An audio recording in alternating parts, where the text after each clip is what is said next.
오늘은 제6과 십자가와 자기 부인, 내려놓음이라고도 말하죠.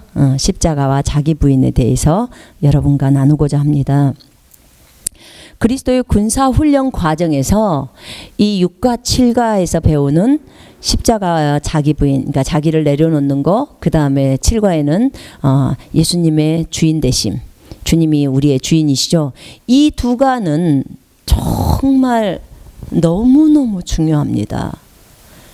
왜냐하면 결국 우리가 그리스도의 장성한 분량에 이르는 것이 우리의 목표예요. 그리고 주님이 가장 원하시는 삶이에요. 근데 이 과정에 가기 위해서는 매일 매 순간 나를 버리고 나를 내려놓고 주님의 주인 되심을 인정하면서 말씀을 지키면서 가는 이 삶은 필수 코스예요. 그거는 내가 하나님께서 나에게 주신 그 권세와 능력을 활용할 때도 여전히 이 부분은 계속해서 훈련해 가는 그런 과정입니다. 이것을 만약에 내려놓게 되면, 그야말로 이것 자체를 안 해버리게 된다면 그러면 나중에 문제가 일어나요. 그래서 여러분 6과 7과는 기본 중에 기본입니다. 그래서 이 6과 7과를 잘 배우셔야 합니다. 잘 배우시고 삶 속에 적용해야 합니다. 이거는 너무나 중요하다고 말씀을 드렸습니다. 6과 십자가와 자기 부인, 이거는 주님을 닮는 삶이고요. 주님을 따르는 삶입니다. 자, 그리스도인은 이미 죄에 대해서 죽었습니다. 그리고 육신은 십자가에 못 박혔습니다. 그리고 세상도 십자가에 못 박혔습니다. 마귀에 대하여는 십자가로 이겼습니다. 우리는 이런 사람이 되었습니다. 성경이 그렇게 말하고 있기 때문입니다. 자, 우리 이걸 잠깐 볼 거예요. 왜냐하면 우리가 예수님을 따라갈 때 우리 자신의 생각을 따라서 살지 않아요. 우리는 따라가지 않아요. 성경이 우리에 대해서 무엇이라고 말하는지 그것을 믿고 그 다음에 그대로 따라가는 거예요. 우리가 그것을 믿지 않으면요, 마귀는 우리에게 굴복하지 않아요. 우리가 예수 이름으로 명령할 때 마귀는 굴복하지 않습니다. 왜냐하면 우리가 믿지 않는데요. 우리가 예수님이 십자가에서 피 흘려 우리를 위해서 죽으신 사건도 우리가 본 게 아니잖아요. 그런데 2000년 전에 주님이 그렇게 하신 것은 역사적인 사실이거든요. 그래요. 주님이 부활한 것도 사실이에요. 그래서 우리가 비록 보지 않았지만 하나님께서 그것을 다 기록해 주셨어요. 그래서 우리가 그 사실을 믿는 거예요. 믿고 따라가는 거예요. 자, 오늘 이 십자가 자기 부인에서 그리스도인, 이미 예수 안에서 거듭난 자, 예수를 믿고 새로 태어난 자, 하나님의 아들들이라고 말하고 또 교회라고도 말하는 우리는 이미 죄에 대해서 죽었다고 말씀하고 있습니다. 로마서 6장 2절을 보시겠습니다. 로마서 6장 2절.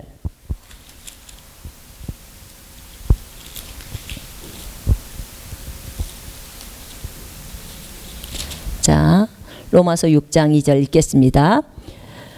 그런즉 우리가 1절 2절 읽을게요. 그런즉 우리가 무슨 말하리요? 은혜를 더하게 하려고 죄에 거하겠느냐? 그럴 수 없느니라. 죄에 대하여 죽은 우리가 어찌 그 가운데 더 살리요?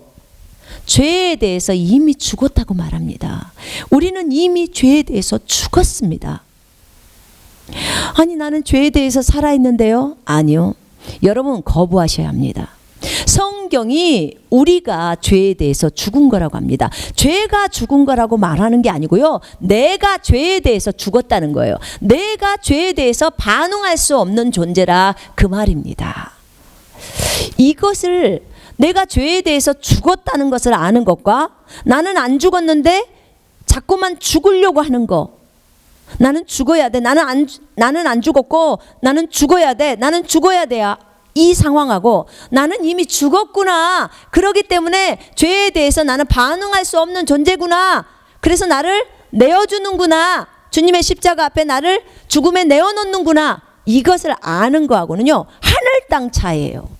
정말 하늘 땅 차이입니다.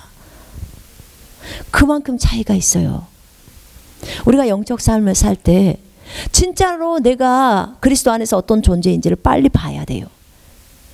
하나님이 하신 말씀이 전부 진리이기 때문에 그걸 그대로 믿어야 되는 거예요. 그래서 내가 죄에 대해서 나는 죽어버린 존재예요. 나는 오직 의에 대해서만, 하나님에 대해서만 살아서 움직이고 행동하는 존재예요. 죄에 대해서는 이미 죽었어요. 예수 그리스도와 함께 십자가에서 죽었습니다. 예수님의 죽으심은 나의 죽음이고 예수님의 묻히심은 나의 묻힘이에요. 예수님의 부활하심은 새로운 내가 부활한 거예요. 살아난 거예요. 주님과 동일시하게 우리를 만드신 거예요. 동일하게. 자, 그러면 지금 로마서 6장 2절에 그리스도인은 이미 죄에 대해서 죽었다고 말합니다.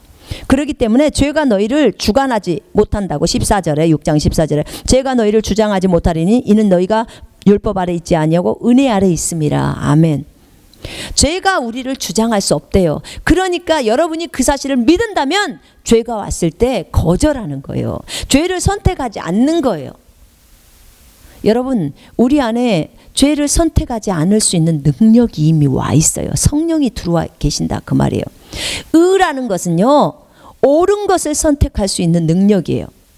의, 옳은 것을 선택할 수 있는 능력. 여러분, 근데 우리가 의인이 됐어요. 하나님의 의가 되었어요. 예수님의 의가 우리 속에 들어왔어요. 그럼 우리는 옳은 것을 선택할 수 있는 능력이 있어요. 그런데 왜 내가 죄를 짓죠? 하기 싫으니까요. 그걸 선택하지 않는 거예요. 아주 짧은 순간이지만 내가 그것을 선택하지 않아요. 사랑을 선택하지 않아요. 용서를 선택하지 않아요. 오히려 욕을 선택하고 비평을 선택하는 거죠.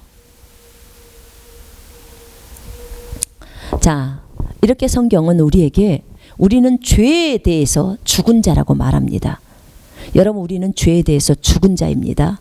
기억하시고 어떤 죄에 대해서 내가 선택을 해야 될 기로에 섰을 때 이렇게 말하세요. 죄야, 나는 그리스도 안에서 죄에게는 죽었다. 너는 더 이상 나를 건드릴 수 없어. 왜냐? 나는 시체니까. 나는 시체다. 시체는 반응할 수 없다. 생각도 할 수 없다. 감정도 없다. 의지도 없다. 나는 죄에 대해서 아무것도 할 수 없다. 너와 나는 상관이 없어. 딱 털어버리는 거죠. 나는 죄에 대해서 죽었습니다. 오직 나는 반응할 수 있고 살아있는 것은 의에 대해서, 하나님의 말씀에 의해서 하나님께만 살아있는 거죠. 그것의 반응을 나타내는 거죠. 자, 그리스도인은 이미 죄에 대해서 죽었습니다. 이걸 알아야 자기를 부인할 수 있어요. 그래서 설명을 하는 거예요. 자기를 부인한다. 자, 육신은 십자가에 못 박혔고, 갈라디아 5장 24절을 보겠습니다. 갈라디아 5장 24절.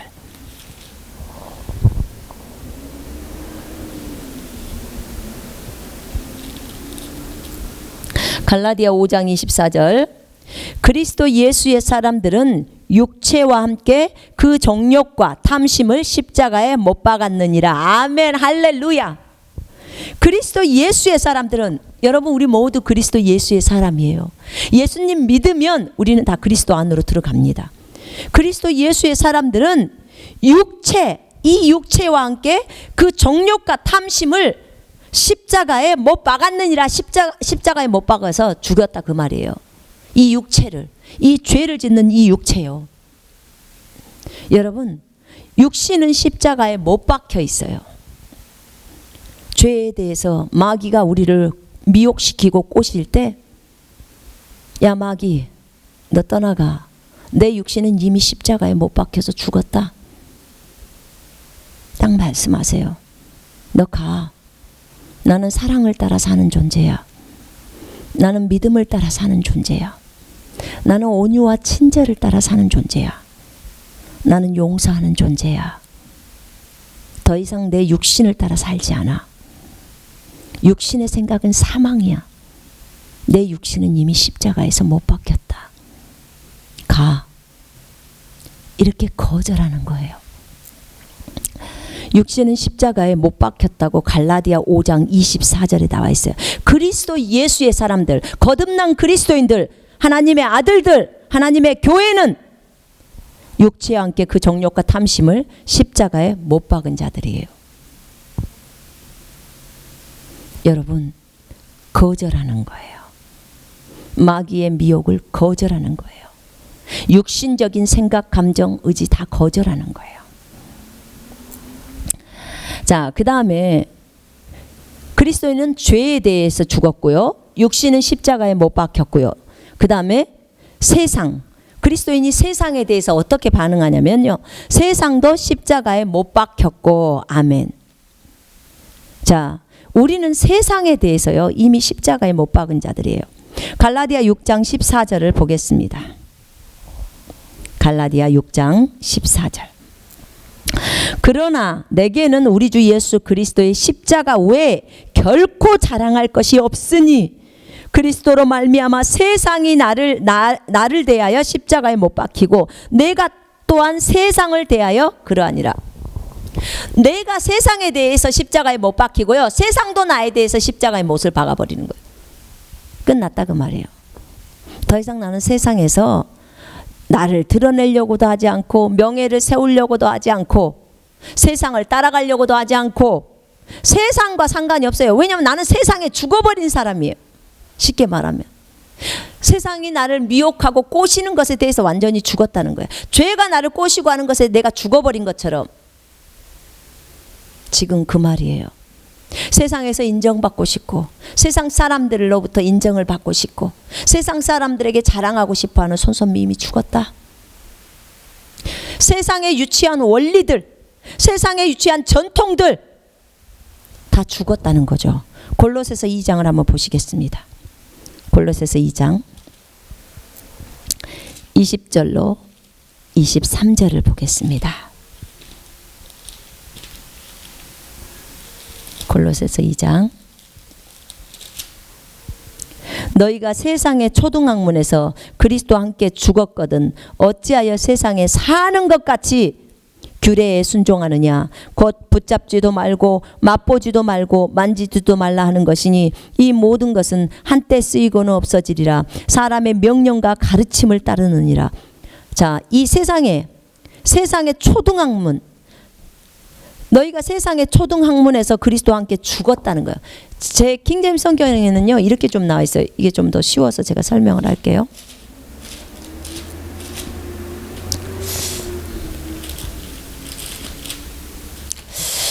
너희가 그리스도와 함께 세상의 유치한 원리, 세상의 초등학문이라고 말하는 그것이 세상의 유치한 원리에서 죽었을진데 네가 죽었다는 거야. 그리스도와 함께 어찌하여 마치 세상에서 살아있는 것 같이 법령에 복종하느냐.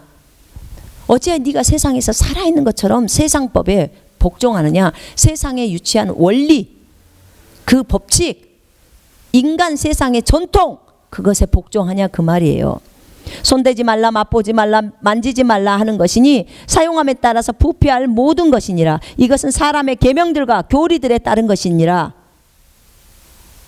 이것은 사람의 계명이나 교리들에 따른 것. 사람의 계명이나 교리, 하나님의 계명이나 교리가 아니고 사람의 계명과 교리예요. 사람의 전통이에요.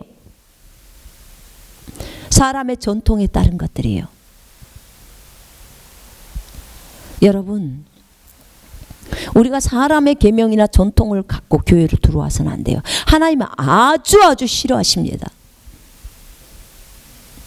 사람의 계명과 전통과 사람의 교리, 그것이 무슨 하나님의 교리인 것 마냥 딱 붙드는 것은 옳지 않아요, 여러분. 한 가지 예를 들어볼게요.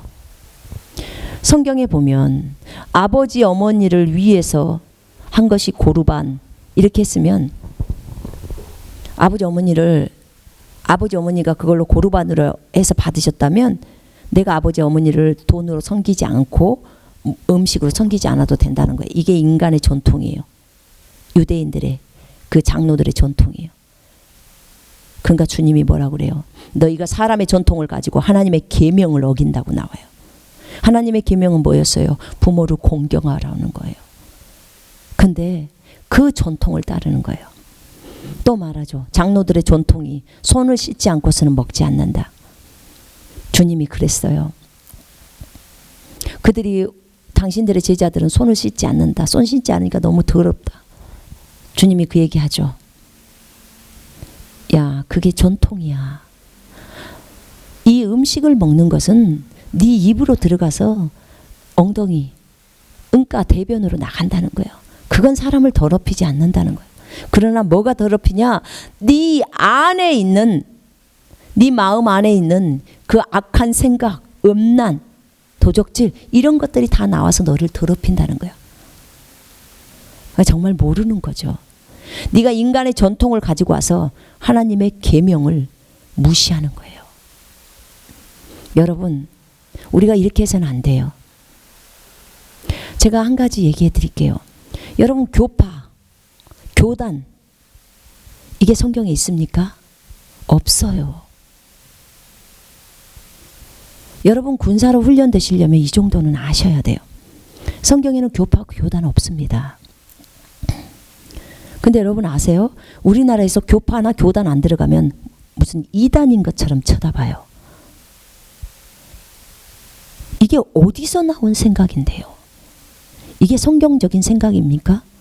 아니요. 전혀 아닙니다. 전혀 아니에요. 너무나 어린 거예요. 성경에는 교파, 교단이 없어요. 이건 인간들이 다 만들어낸 거예요. 전부 만들어낸 거라고요. 인간이 만든 것을 가지고 교회로 들어와서 그런 교파나 교단이 없는 것을 잘못됐다고 보는 거. 틀렸어요. 하나님은 우리에게 그걸 주시지 않으셨어요. 내가 교파나 교단이 그것을 가지고 교파나 교단이 없는 교회를 판단하는 것이 잘못됐다고 말하는 거예요. 그리고 교단별로, 교파별로 교리들을 세우죠. 예, 그거 아주 잘못되어 있습니다. 그 교리가 성경과 다르면 더 악한 것입니다. 그건 따라서는 안 돼요. 예수님이 계셨을 때도 장로들의 전통을 갖고 들어와요, 사람들이.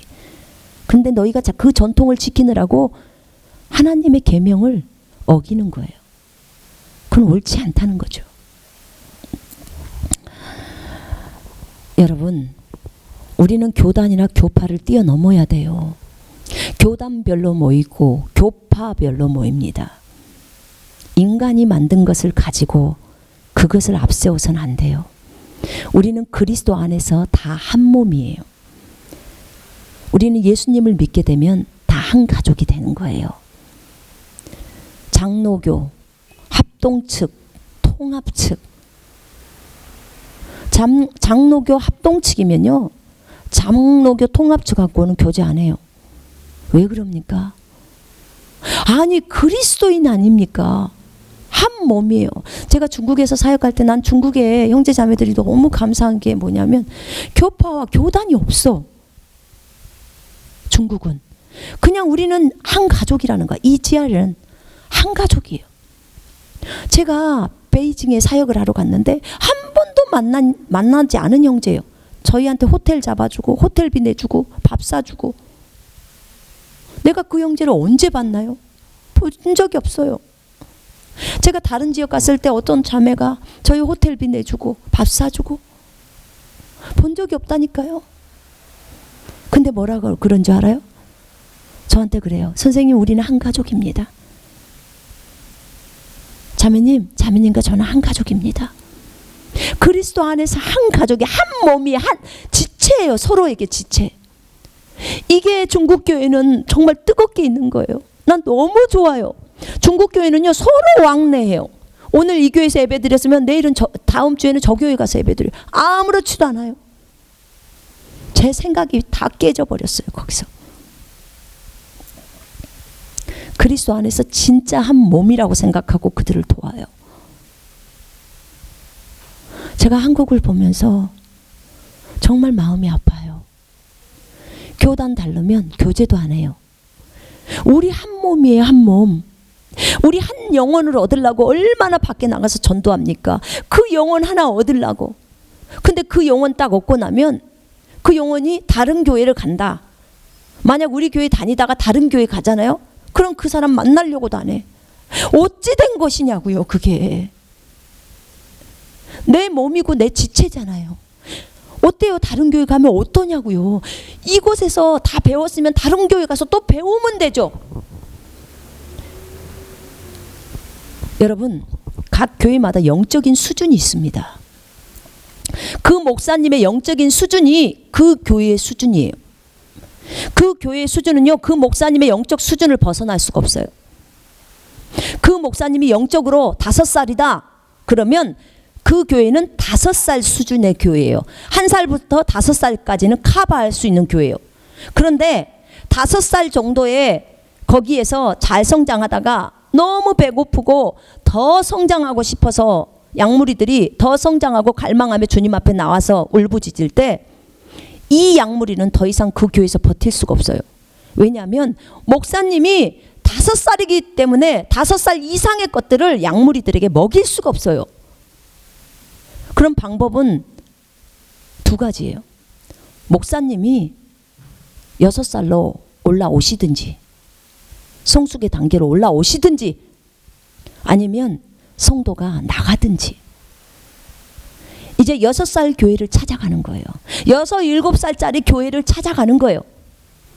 그 목사님의 수준이 6, 7살 정도가 되는 그 교회 가면 이 양무리는 충족해요. 거기서 풍성하게 꼴을 먹습니다. 그러나 그 양무리가 10살을 향해서 갈 때는 그 교회가 채워주지를 못해요. 그때의 목마름은, 그 배고파하는 것은 이로 표현할 수 없어요. 주님을 더 갈망하게 되죠. 그럼 하나님이 또 보여주시는 거예요. 그래서 10살짜리로 옮기는 거예요. 여러분, 우리 목회자들은 정신 차려야 돼요. 우리가 영적으로 성숙해야 돼요. 하나님을 향해서 계속 성숙을 향해서 나아가야 돼요. 우리가 거기에 안주하면 안 돼요. 우리는 날마다 주님에 대한 목마름을 가지고 더 성숙을 향해서 그리스도의 장성한 분량까지 나아가야 합니다. 양무리는요, 배고프면 그 교회를 떠나게 돼 있어요. 어떤 사람들은 나는 30년을 이 교회에 있었습니다. 아, 훌륭하죠. 참 인내하시면서 잘 참고 계셨네요. 그런데 30년 동안 얼만큼 성숙하셨습니까? 얼만큼 성장하셨습니까?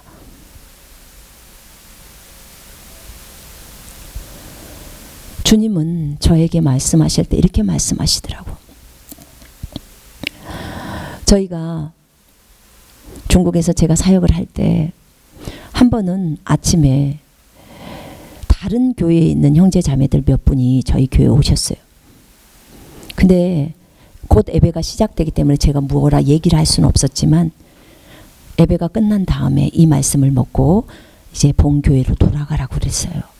왜냐면 그분도 목회자고 나도 목회자니까. 목회자로서 서로 도덕적으로 도의가 있잖아요. 그런데 그들이 말했어요. 난 너무 배고파요. 저희는 거기서 있을 수가 없어요. 이 갈망함을 채워주지를 못해요. 저희 목회자가. 그래도 목자에게 돌아가라고. 그 목자가 양을 잃었을 때 얼마나 안타깝겠냐고. 그리고 그들을 돌려보냈어요. 저는 아주 잘했다고 생각했고요. 저는 참으로 훌륭한 목회자구나라고 생각했습니다. 같은 사역자들을 생각하니까. 그런데 제가 집에 가서 저녁 때 주님 앞에 무릎을 딱 꿇는데 주님이 말씀하셔요. 아까 그 온 양무리들이 누구의 양이냐 딱 그러는 거예요. 네, 그 목회자의 양입니다. 제가 딱 그랬어요. 그랬더니 주님이 저한테 그래요. 그럼 너희 교회에 있는 양무리들은 누구의 양이냐? 예전 같으면 네, 저에게 속해 있는 양입니다. 제가 이랬을 텐데 주님의 그 질문이 말이 뉘앙스가요. 아닌 거예요. 그게 내가 지금 말을 잘못하고 있다는 것을 그냥 제가 감지하는 거예요. 그래서 순간적으로 제가 주님의 양입니다. 내가 이랬어요. 진짜 제가 알고 한 게 아니고요. 그 말의 의미를 알고 한 게 아니고 내가 아까 방금 말했던 그 말이 틀렸구나 하니까 그렇게 제가 고친 거예요. 주님의 양입니다. 그랬더니 주님이 뭐라고 하시냐면 이런 말씀을 하세요. 아까 네가 말했던 거 틀렸다. 그거 교회의 양무리도 내 양이고 네한테 맡겨주신 그 양도 내 양이야. 전 세계에 있는 모든 교회의 양무리는 내 양이야. 너희 목회자들은 목동일 뿐이야. 내가 너희에게 명령한 데서 그 양무리에게 꼴을 먹이는 목동이야. 진짜 그 양의 주인은 나단 말이다. 나 예수. 그들이 너무나 배고파해서 그들이 간절히 나에게 울부짖어서 내가 너에게 보냈다는 거예요. 그 양을 풍성하게 너는 먹였어야 했다. 너무나 야유였고 너무나 배고파해서 내가 너한테 보냈는데 너는 쫓아버렸다는 거예요. 그래서 제가 그랬어요. 주님, 일단 잘못했어요, 제가. 그러나 하나님, 더 이상 제가 목회자고 그 사람도 목회자인데 그 양들이 다른 교회로 가면 얼마나 마음이 아프겠어요. 양이 떠나면 목자의 마음이 너무 아프잖아요. 저는 그러니까 그 목회자만 생각하는 거예요. 그 목회자만. 주님이 그러셔요. 그 목회자는 누구 양이냐는 거야. 주님 양인데요. 너는 누구 양이냐는 거야. 나도 주님 양인데요. 그러면 내가 헷갈려서 그 양무리를 너에게 보냈겠냐는 거야. 내가 이 양의 주인이라는 거야. 이 목회자의 주인이라는 거야. 내가 이 목회자를 어떻게 훈련해야 되는지를 나는 다 알고 있다는 거야. 그래서 내가 다 안배하는 거라는 거예요. 이 목회자에게는 이 훈련이 필요하다는 거예요. 양무리들이 떠나갔을 때 정말 하나님 앞에서 울부짖으면서 하나님, 나의 잘못이 무엇입니까? 왜 양들이 떠나가고 있습니까? 무엇 때문입니까? 주님 앞에 간절히 나와서 울부짖을 때 주님이 가르쳐 준다는 거예요. 네가 영적으로 어리다. 네가 양들보다 지금 더 어린 상태에 있어. 더 성숙을 향해서 나와야 돼. 이걸 주님이 말해야 되는데 양들이 나가지 않으면 이걸 묻지를 않는다는 거예요. 하나님 앞에.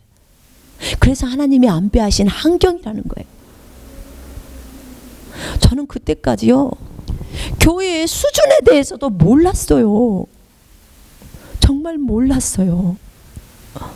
교회가 수준이 있다는 걸 몰랐단 말이에요. 이게 주님이 다 가르쳐 준 거예요. 교회가 수준이 있다는 거. 그 목사 영적 수준이 그 교회의 수준이라는 거. 그 교회의 최고치의 수준으로 높일 수 있는 것은 그 목사의 영적인 나이 수준만큼밖에 못 올린다는 거. 그럼 목사가 주님 앞에 겸손하게 나와서 바꿔줘야 되고 훈련되어져야 하고 굴르면서 깨지는 거죠. 그릇이 넓혀지면 넓혀질수록 나이가 점점 많아지는 거예요. 자기를 부인하면 부인할수록 나이가 점점 많아지는 거예요. 근데 이것을 안 한 상태에서 계속 성김만을 받으려고 한다면, 목회자가 성김만을 받으려고 한다면 성숙이 안 되는 거죠. 그러니까 저는 양무리는 생각 못하고 목회자만 생각을 한 거예요.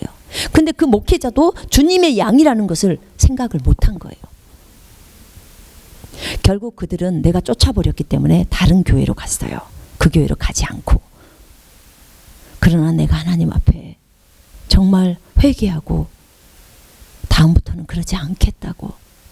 내 인간적인 도의 때문에 주님이 그랬어요. 너 그거 인간적인 거야. 인간적인 생각이, 육신적인 생각이 너에게 그렇게 만든 거라는 거야. 네가 나에게 물었니? 하나님, 왜 이 양무리들이 여기 왔죠? 무슨 일 때문에 온 건가요? 주님, 제가 이 양들을 어떻게 해야 되는 건가요? 네가 이렇게 나한테 물었어야 돼. 근데 묻지 않고 너는 단순히 너의 도의상 그 목회자에게 미안하니까 도로 돌려보낸 거야.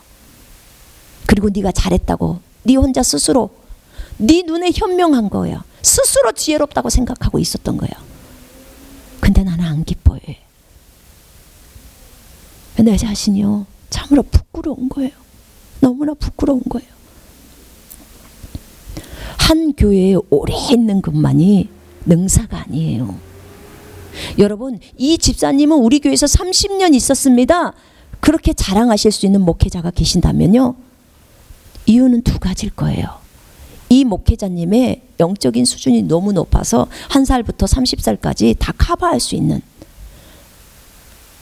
그런 분이든지, 아니면 그 목회자가 정말 하나님이 그곳에 있으라고 해서 다 참고 인내하면서 있으면서 계신 분이시든지, 아니면 그냥 그대로 계신 분이시든지, 정말 중요한 것은 성경이 우리에게 뭐라고 하느냐에 따라서 우리는 그 길을 가야 합니다. 여러분, 양무리가 교회에서 나가는 것에 대해서 너무 어렵게 생각하지 마십시오. 주님이 저에게 얘기를 하시더라고. 저에게 손바닥을 펴보라는 거예요. 폈어요. 그 손이 예수 그리스도의 손이면 이 손 안에 중국에서 거듭난 사람도 이 손 안으로 들어오고, 미국에서 거듭난 사람도 이 손 안으로 들어오고, 한국에서 거듭난 사람들도 이 손 안에 들어와서 주 안에 있다는 거예요. 그러면 이 주 안에 있는 그 전 세계적인 우주적인 교회 있잖아요. 교회 안으로 다 들어오는 거예요. 자, 그러면서 지옥교회가 나눠지죠. 근데 주님이 이 전 우주적인 교회에 속해 있는 그리스도인들을 각 지옥교회에 배치를 시키신다는 거예요. 각 지옥교회에 배치를 시키시고, 이게 주님의 손 안에서 돌아다니는 거예요. A라는 교회에 가서 섬기다가 B라는 교회에 가서 배우고 섬기는 거예요. 훈련되고. C라는 교회에 가서 또 배우고 훈련되고 섬기는 거예요. 하나님은 그리스도 안에서 각 교회에 그렇게 1살짜리 교회를 놔두시고, 5살짜리 교회를 놔두시고, 10살짜리 교회를 놔두시고. 예, 그래요. 하나님 안에서 돌아다니는 거예요. 어디 밖으로 떠나는 게 아니라고요. 우리는 그리스도 안에서 한 가족이고 한 지체예요. 한 몸이에요.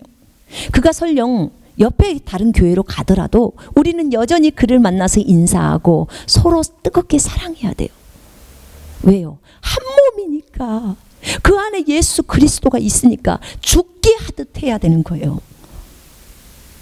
우리는 한 지체예요. 그가 무슨 일이 있으면 도와줘야 하는 거예요. 그런데 우리는 어떻습니까? 쳐다도 안 봐요. 욕해요.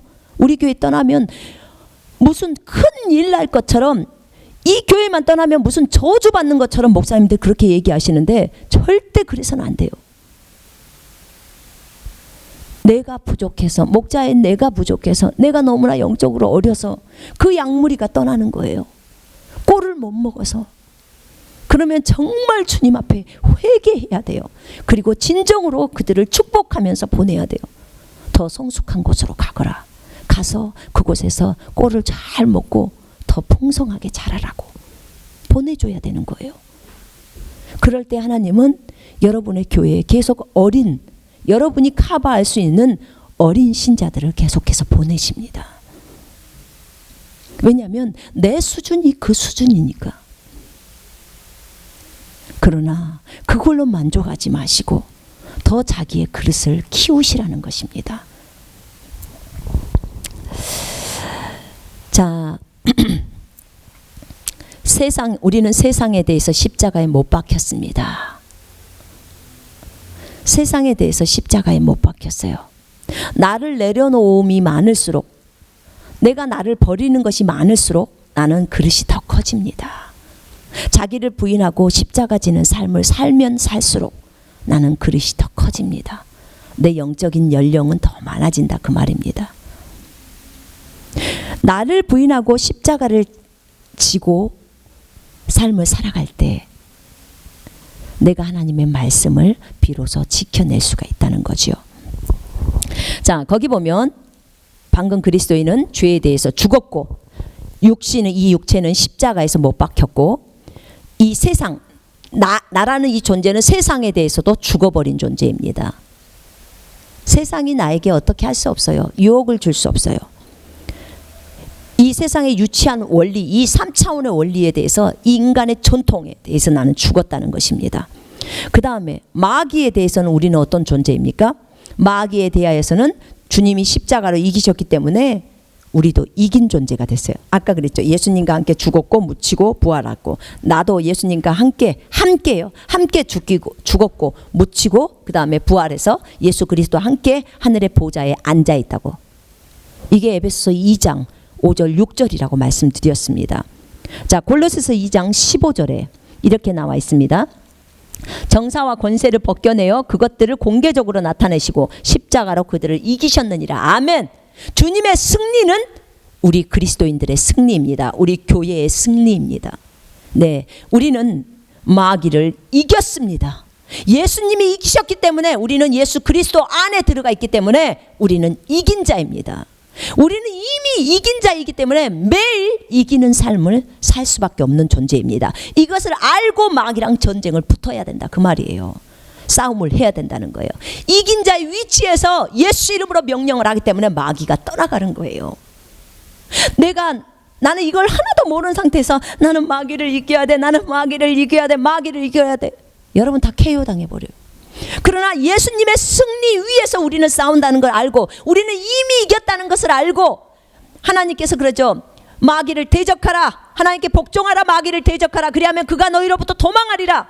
내가 너희에게 뱀과 정갈을 밟으며 원수의 모든 권세를 제압할 권능을 너희에게 주었으니 너희를 해할 자가 결코 없으리라. 말씀을 믿으시라는 거예요. 예수의 승리는 우리의 승리예요. 그걸 믿고 나아가면 마귀는 떠나가게 돼 있어요. 믿는 자는 능치 못할 일이 없습니다. 자, 마귀에 대해서는 우리가 십자가로 이겼습니다. 이것을 기억하셔야 됩니다. 우리는 이미 이런 사람이 되었습니다. 왜냐? 성경이 그렇게 말하고 있고 진리가 그렇게 말하고 있기 때문입니다. 그렇기 때문에 날마다 자기를 부인하고 자기 십자가를 지는 삶을 더 쉽게 삽니다. 그러므로 예수님의 성품을 더 닮아가고 다른 사람이 나를 볼 때 예수님이 더 많이 보이게 됩니다. 내가 없어지면 없어질수록 나를 통해서 예수님만 드러나게 되는 그런 삶. 여러분 진정으로 그 삶을 살기를 원하십니까? 그러면 지금부터 시작하셔야 합니다. 자, 누가복음 9장 23절을 펼쳐보시겠습니다.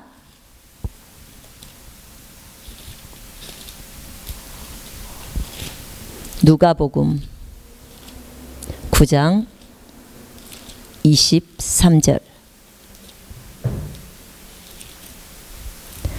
내 양이 아니고 예수님의 양이라고 생각한다면요, 되게 평안해요. 그게 내 양이라고 생각하기 때문에 그 양을 놓지를 못하고 있는 거예요. 우리는 다 나를 포함해서 모두 다 예수의 양입니다. 예수의 제자고. 자, 23절 읽겠습니다. 또 무리에게 이르시되 아무든지 나를 따라오려거든 자기를 부인하고 날마다 제 십자가를 지고 나를 따를 것이니라. 아무든지 나를 따라오려거든 자기를 부인하고 날마다 자기 십자가를 지고 나를 따르라고 말씀하고 계십니다. 자, 여기서 자기를 부인한다는 말은 무슨 뜻일까요? 자기를 부인한다. 자기 나요, 나 육신. 자기를 부인해. 이 부인이라는 말은요, 이게 그 중국어에서 온 건데, 아니 불자 있죠. 아니 불자에다 인정할 인자예요. 인정하다. 그러니까 인정하지 않는다. 자기를 인정하지 않는다는 뜻이에요. 자기를 인정하지 않는다. 이것을 중국말로는요, 셔지라고 해서 자기를 버린다. 자기를 버려버린다. 자기 생각, 자기의 육신적인 생각을, 육신적인 감정을 다 버린다. 이런 말이에요. 그러니까 자기를 버려버리는 거. 자기를 내려버린다. 자기의 육신적인 생각을 다 내려버려. 육신적인 생각, 어떤 생각? 나는 용서하고 싶지 않아. 근데 그것을 딱 내리고 내가 용서를 딱 선택하는 거예요. 이걸 자기 부인이라고 말하는 거예요. 자, 자기를 부인한다는 것은 자기 육신적인 생각, 감정, 말, 행동을 버리는 거. 이것을 자기 부인이라고 말합니다. 자기 부인. 날마다 자기를 부인하라는 거예요. 이런 것들을 다 버리라는 거죠. 자, 그러면 보세요. 거기 1번에 보면 내가 하고 싶은 것을 주님 때문에 안 하는 거. 자, 나는 술을 마시고 싶어. 나는 담배를 피우고 싶어. 나는 게임을 하고 싶어. 나는 음란물을 보고 싶어. 나는 돈이 있으니까 사치를 하고 싶어. 자, 나는 이성 내가 결혼했음에도 불구하고 이성 친구를 만나고 싶어. 이게 지금 다 범죄잖아요. 죄잖아요. 그죠?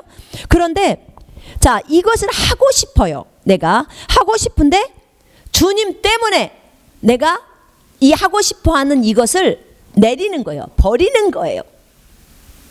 이런 하고 싶어 하는 생각, 이런 감정들을 다 내리는 거예요. 이런 행동들을 다 버리는 거죠. 안 하는 거. 이것을 자기를 부인한다. 이렇게 말해요. 또 한 가지는 내가 하기 싫은 거. 내가 정말 하기 싫어. 하기 싫은 것을 주님 때문에 하는 거. 이것도 자기를 부인하는 거예요. 자, 내가 정말 용서해 주기 싫어. 내가 시부모를 용서해 주기 싫어. 내가 저 친구를 용서해 주기 싫어. 내가 저 사장님을 용서해 주기 싫어. 그런데 내가 하기 싫은 거, 다른 사람을 돕는 거, 또는 일찍 일어나서 기도하는 거, 이런 것들, 어떨 때는 내가 일찍 일어나는 것이 너무 싫어. 그렇지만 내가 주님 때문에 일찍 일어나는 거, 용서해 주는 거, 그 다음에 다른 사람을 돕는 거, 이게 전부 자기를 버릴 때 가능해요. 왜냐하면 나는 이것을 하고 싶은데 주님은 그걸 원치 않아. 그래서 나는 나를 버려버리고 주님을 딱 선택하는 거예요. 자, 나는 이것을 하고 싶어. 근데 주님은 하지 말라고 해. 그럼 나를 딱 버리는 거예요. 그리고 주님을 딱 선택하는 거예요. 이게 자기 부인이요. 자, 이게 자기를 부인한다, 자기를 버린다. 우리가 주님은 인정해야 돼요. 그죠? 주님은 인정해야 되지만 나는 나 자신에 대해서는 인정하면 안 되는 거죠. 악한 것들, 육신적인 생각들. 자, 두 번째, 자기 십자가를 진다는 의미는 무엇인가? 여기서 자기 십자가. 사람들은 자기 십자가, 여기서 보면요, 자기를 부인하고 날마다요. 날마다 매 순간, 매 시간 제 십자가를 지고 온다. 제 십자가를 지라는 말은 이게 무슨 말이냐면, 자, 내가 죽을 십자가, 내가 죽은 십자가 설명하겠습니다. 십자가는 사람을 죽일 때 사용하는 그런 형틀이죠. 그죠? 십자가는 나는 예수님을 믿을 때 예수님과 함께 십자가에 못 박혀 죽었습니다. 갈라디아 2장 20절 보시겠습니다. 갈라디아 2장 20절 한번 보십시다.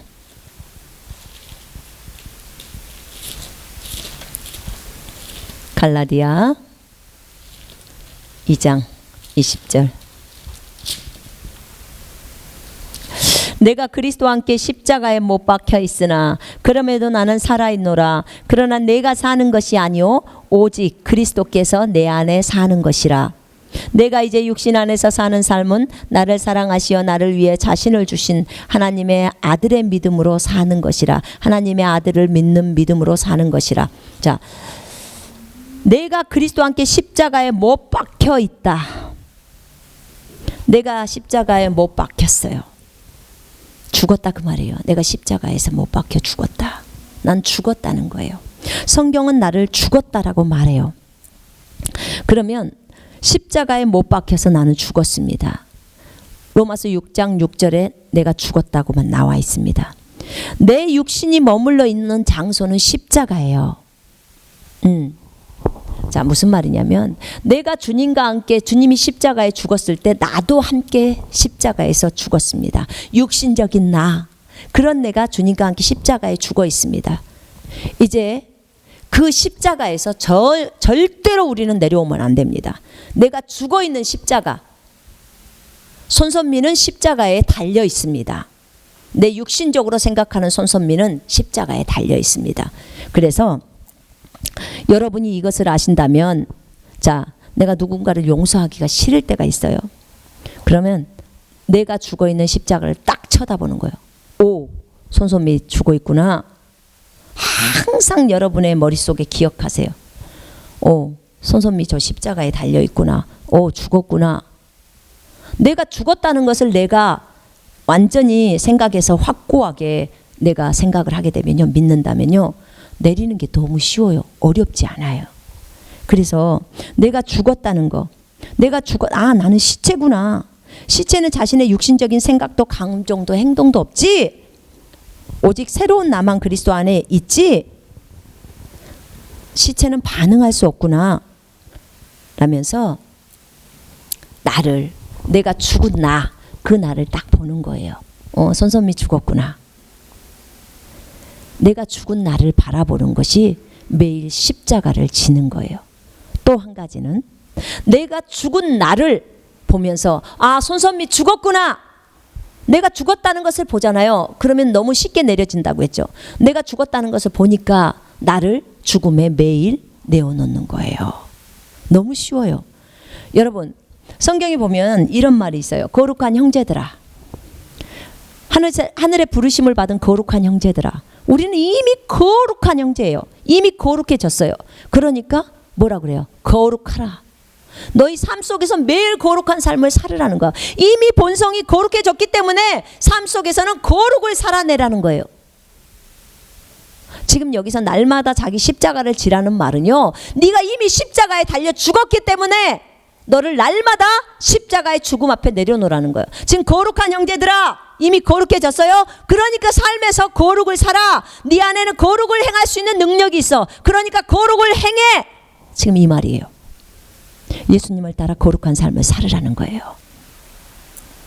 이해되시죠? 똑같아요. 내가 십자가에 죽었어요. 용서하지 못하는 손선미 십자가에 죽었습니다. 남에게 욕하는 손선미 십자가에 죽었습니다. 그렇기 때문에 쳐다보는 거야. 오, 손선미 죽었지. 죽은 자는 반응할 수 없지. 그래. 그래서 뭐예요? 나는 의에 대해서만, 하나님에 대해서만 반응하지. 그래, 그를 사랑해야겠다. 용서해야겠다. 그런 거죠. 이건 뭐예요? 나라는 존재를, 내가 죽었다는 것을 보면서 나라는 존재를 죽음 앞에다, 저 십자가 앞에다가 갖다 놓는 거예요. 그죠? 그것이 죽음의 행위를 말하는 거예요. 바울은 이렇게 말했어요. 이게 지금 갈라디아서나 로마서나 다 바울이 쓴 거잖아요. 그죠?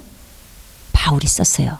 우리가 십자가에서 그리스도와 함께 죽었다는 거예요. 갈라디아 2장 20절을 바울이 쓴 거예요. 우리 죽었다는 거예요. 더 이상 내가 살지 않는다는 거예요. 그리스도가 내 안에서 살아간다는 거예요. 그 얘기를 하는 거예요. 그러면서 뭐라고 그랬나요? 나는 매일 죽노라. 죽었기 때문에 나는 매일 나 자신을 죽음에다가 저 십자가 앞에다 내려놓는다는 거예요. 여러분, 고린도 후서 4장 10절로 11절에 보면요, 내가 예수의 죽으심을 내 몸에 짊어지고 다니면 내 안에 계신 예수의 생명이 내 죽을 육체에 나타나게 하려면, 이 육체에까지 저 깊숙이 들어있는 하나님의 생명 성령이 내 육체까지 나오게 하려고 매일 자신을 죽음에다 내어놓는다는 거예요. 십자가는 죽는 장소잖아요. 그러죠? 나를 매일 죽음에다 내어놓는 거예요. 나를 매일 죽음에다 내어놓는다는 말은 무슨 말이냐면, 용서하고 싶지 않는 이 생각을 꺾어버리고 나를 용서하는 쪽으로 딱 나를 맞추는 거예요. 이게 십자가를 진다는 의미예요. 그래서 기꺼이 하나님을 따라 다른 사람을 용서하기로 선택하는 거죠. 근데 이게 처음에는 어려울 수 있지만 계속해서 훈련을 하다 보면요, 어렵지 않아요. 정말 어렵지 않아요. 자, 세 번째, 우리 자신에게 비추어 볼 때 자기 부인을 필요로 하는 영역은 어떤 것들이 있을까? 자기 부인을 필요로 하는 영역. 집안일 하기 싫어. 청소, 빨래 하기 싫을 때 그 하기 싫어하는 것들을 내려놓고, 그 마음을 내려놓고 청소를 하는 거죠.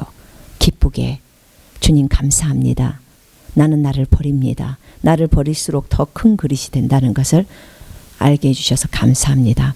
나를 버릴수록 예수님이 내 안에서 더 많아진다는 것을 알게 해주셔서 감사합니다. 여러분, 이렇게 생각하시면 돼요. 자, 영은 완벽하게 변화되어 있어요. 지금 성령이 내게 오심으로 완벽하게 변화되어 있어요. 그러나 혼이라는 이 존재는 원래 있었던 존재예요. 그죠? 원래 있었던 이 존재가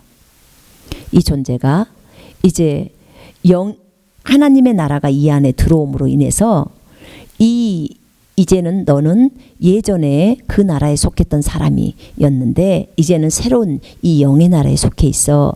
그렇기 때문에 너는 영을 따라 살아야 돼. 그 다음에 너는 믿음을 따라 살아야 돼. 너는 사랑을 따라 살아야 돼. 너는 친절을 따라 살아야 돼. 이것을 이제 혼이 배우기 시작하면서 내가 예전에는 완전히 그런 육신을 따라 사는 존재였는데 이제 나는 그런 존재가 아닌 하나님의 아들이 되었구나 라는 것을 알면서 혼에서 자기 부인이 시작되는 거예요. 자, 그런데 이 혼에서 자기 부인이 시작되는데 이 예전에 정말 집안일도 하기 싫고 빨래도 하기 싫고 청소도 하기 싫었던 이 나잖아요. 그런데 이 나가 이제부터는 새로운 삶을 살게 되잖아요. 새로운 삶을 살게 될 때 내가 예전에 100%로 있었다면, 거듭나기 전에 100%의 나로 있었다면 이제는 내가 오늘 이 빨래하기 싫어하는 거 이거 하나를 버렸잖아요. 버렸어요. 그러면 그것이 100이라고 생각했을 때 빨래하는 거 하나 버렸으면 이제 나라는 그 내 육신적인 것은 99가 남아있고 1은 예수님이 채워진 거예요. 그리고 나는 빨래를 하니까. 그 다음에 내가 청소하는 걸 싫어해. 근데 내가 청소하는 것을 버리고 기꺼이 가족들을 위해서 청소를 하는 거죠. 그러면 또 청소하는 걸 하나 버렸으니까 이제 나라는 육신적인 것은 98개가 있는 거고 98%가 있는 거고 그 다음에 예수님은 2%가 있는 거죠. 자, 이렇게 해서 게으름, 잠도 버리고 그 다음에 인간관계 속에서 그 어려움들이 있잖아요. 그죠? 함부로 대하는 이런 것들도 버리고 하나님께 순종하지 않는 불순종들도 다 버리고 술이나 담배나 음란이나 TV, 연속곡 이런 것들을 버리고 소설책, 마술, 게임, 거짓말 이런 것들을 버리게 되면 점점 내 육신적인 것들은 점점 작아지고 그럼 프로테지가 점점 작아지겠죠.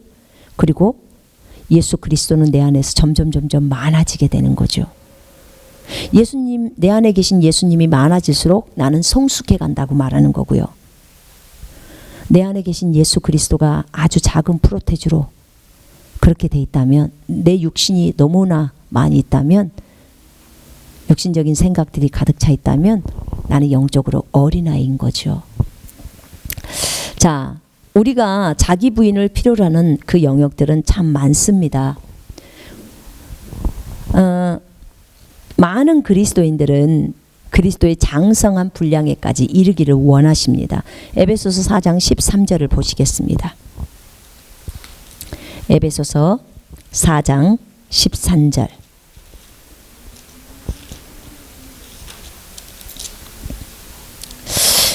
에베소서 4장 13절 읽겠습니다.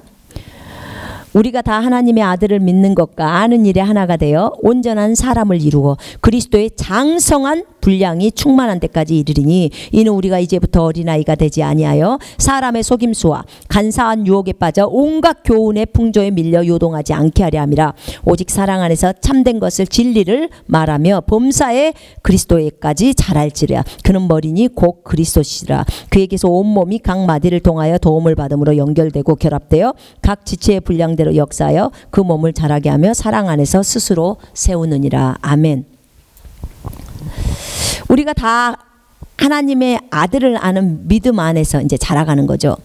그런데 그리스도의 장성한 분량에까지 이르는 것이 하나님의 뜻이에요. 자, 우리 모든 그리스도인도 너무나 예수님 닮기를 원하고 예수님 정도의 분량까지 이르기를 원해요. 자, 그러려면 정말 중요한 것은 예수님의 그 장성한 분량까지 이르려면 하나님의 말씀을 지켜야 해요.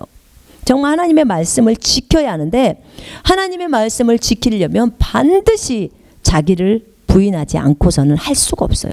자기를 부인하지 않고서 하나님의 말씀을 지킨다? 불가능합니다. 모든 일에 감사라. 이 말씀을 지키고 싶어요. 그런데 지금 나는 너무나 어려움에 처해 있어요. 그리고 감사가 안 나와. 왜? 나는 열심히 하는데 저 친구는 열심히 하지 않은데도 불구하고 사장이 저 친구를 높여줘. 그럼 열이 막 받기 시작하는 거예요. 감사가 안 나와요. 왜냐하면 내가 손해를 보고 있다고 생각하기 때문이에요. 근데 보세요. 그때 내가 그래 나를 버려버리는 거예요. 그래. 그리고 나를 딱 버리고 하나님 감사합니다. 모든 일에 감사라고 했죠. 하나님 이것 또한 감사합니다. 하나님의 계획이 있으셔서 이렇게 하는 것으로 인하여 감사합니다. 내가 저들을 더 보듬을 수 있고 더 불쌍히 여길 수 있는 마음을 주셔서 감사합니다. 그리스도의 마음으로 저들을 불쌍히 여기는 마음으로 그들을 보게 하시니 감사합니다. 자기를 내리면 감사가 다 나와요. 내가 남편하고 싸웠어. 기뻐할 수 없는 상황이야. 항상 기뻐하라. 근데 나를 딱 내려버립니다. 하나님 감사합니다. 이것 또한 나를 훈련하기 위한 도구이므로 감사합니다.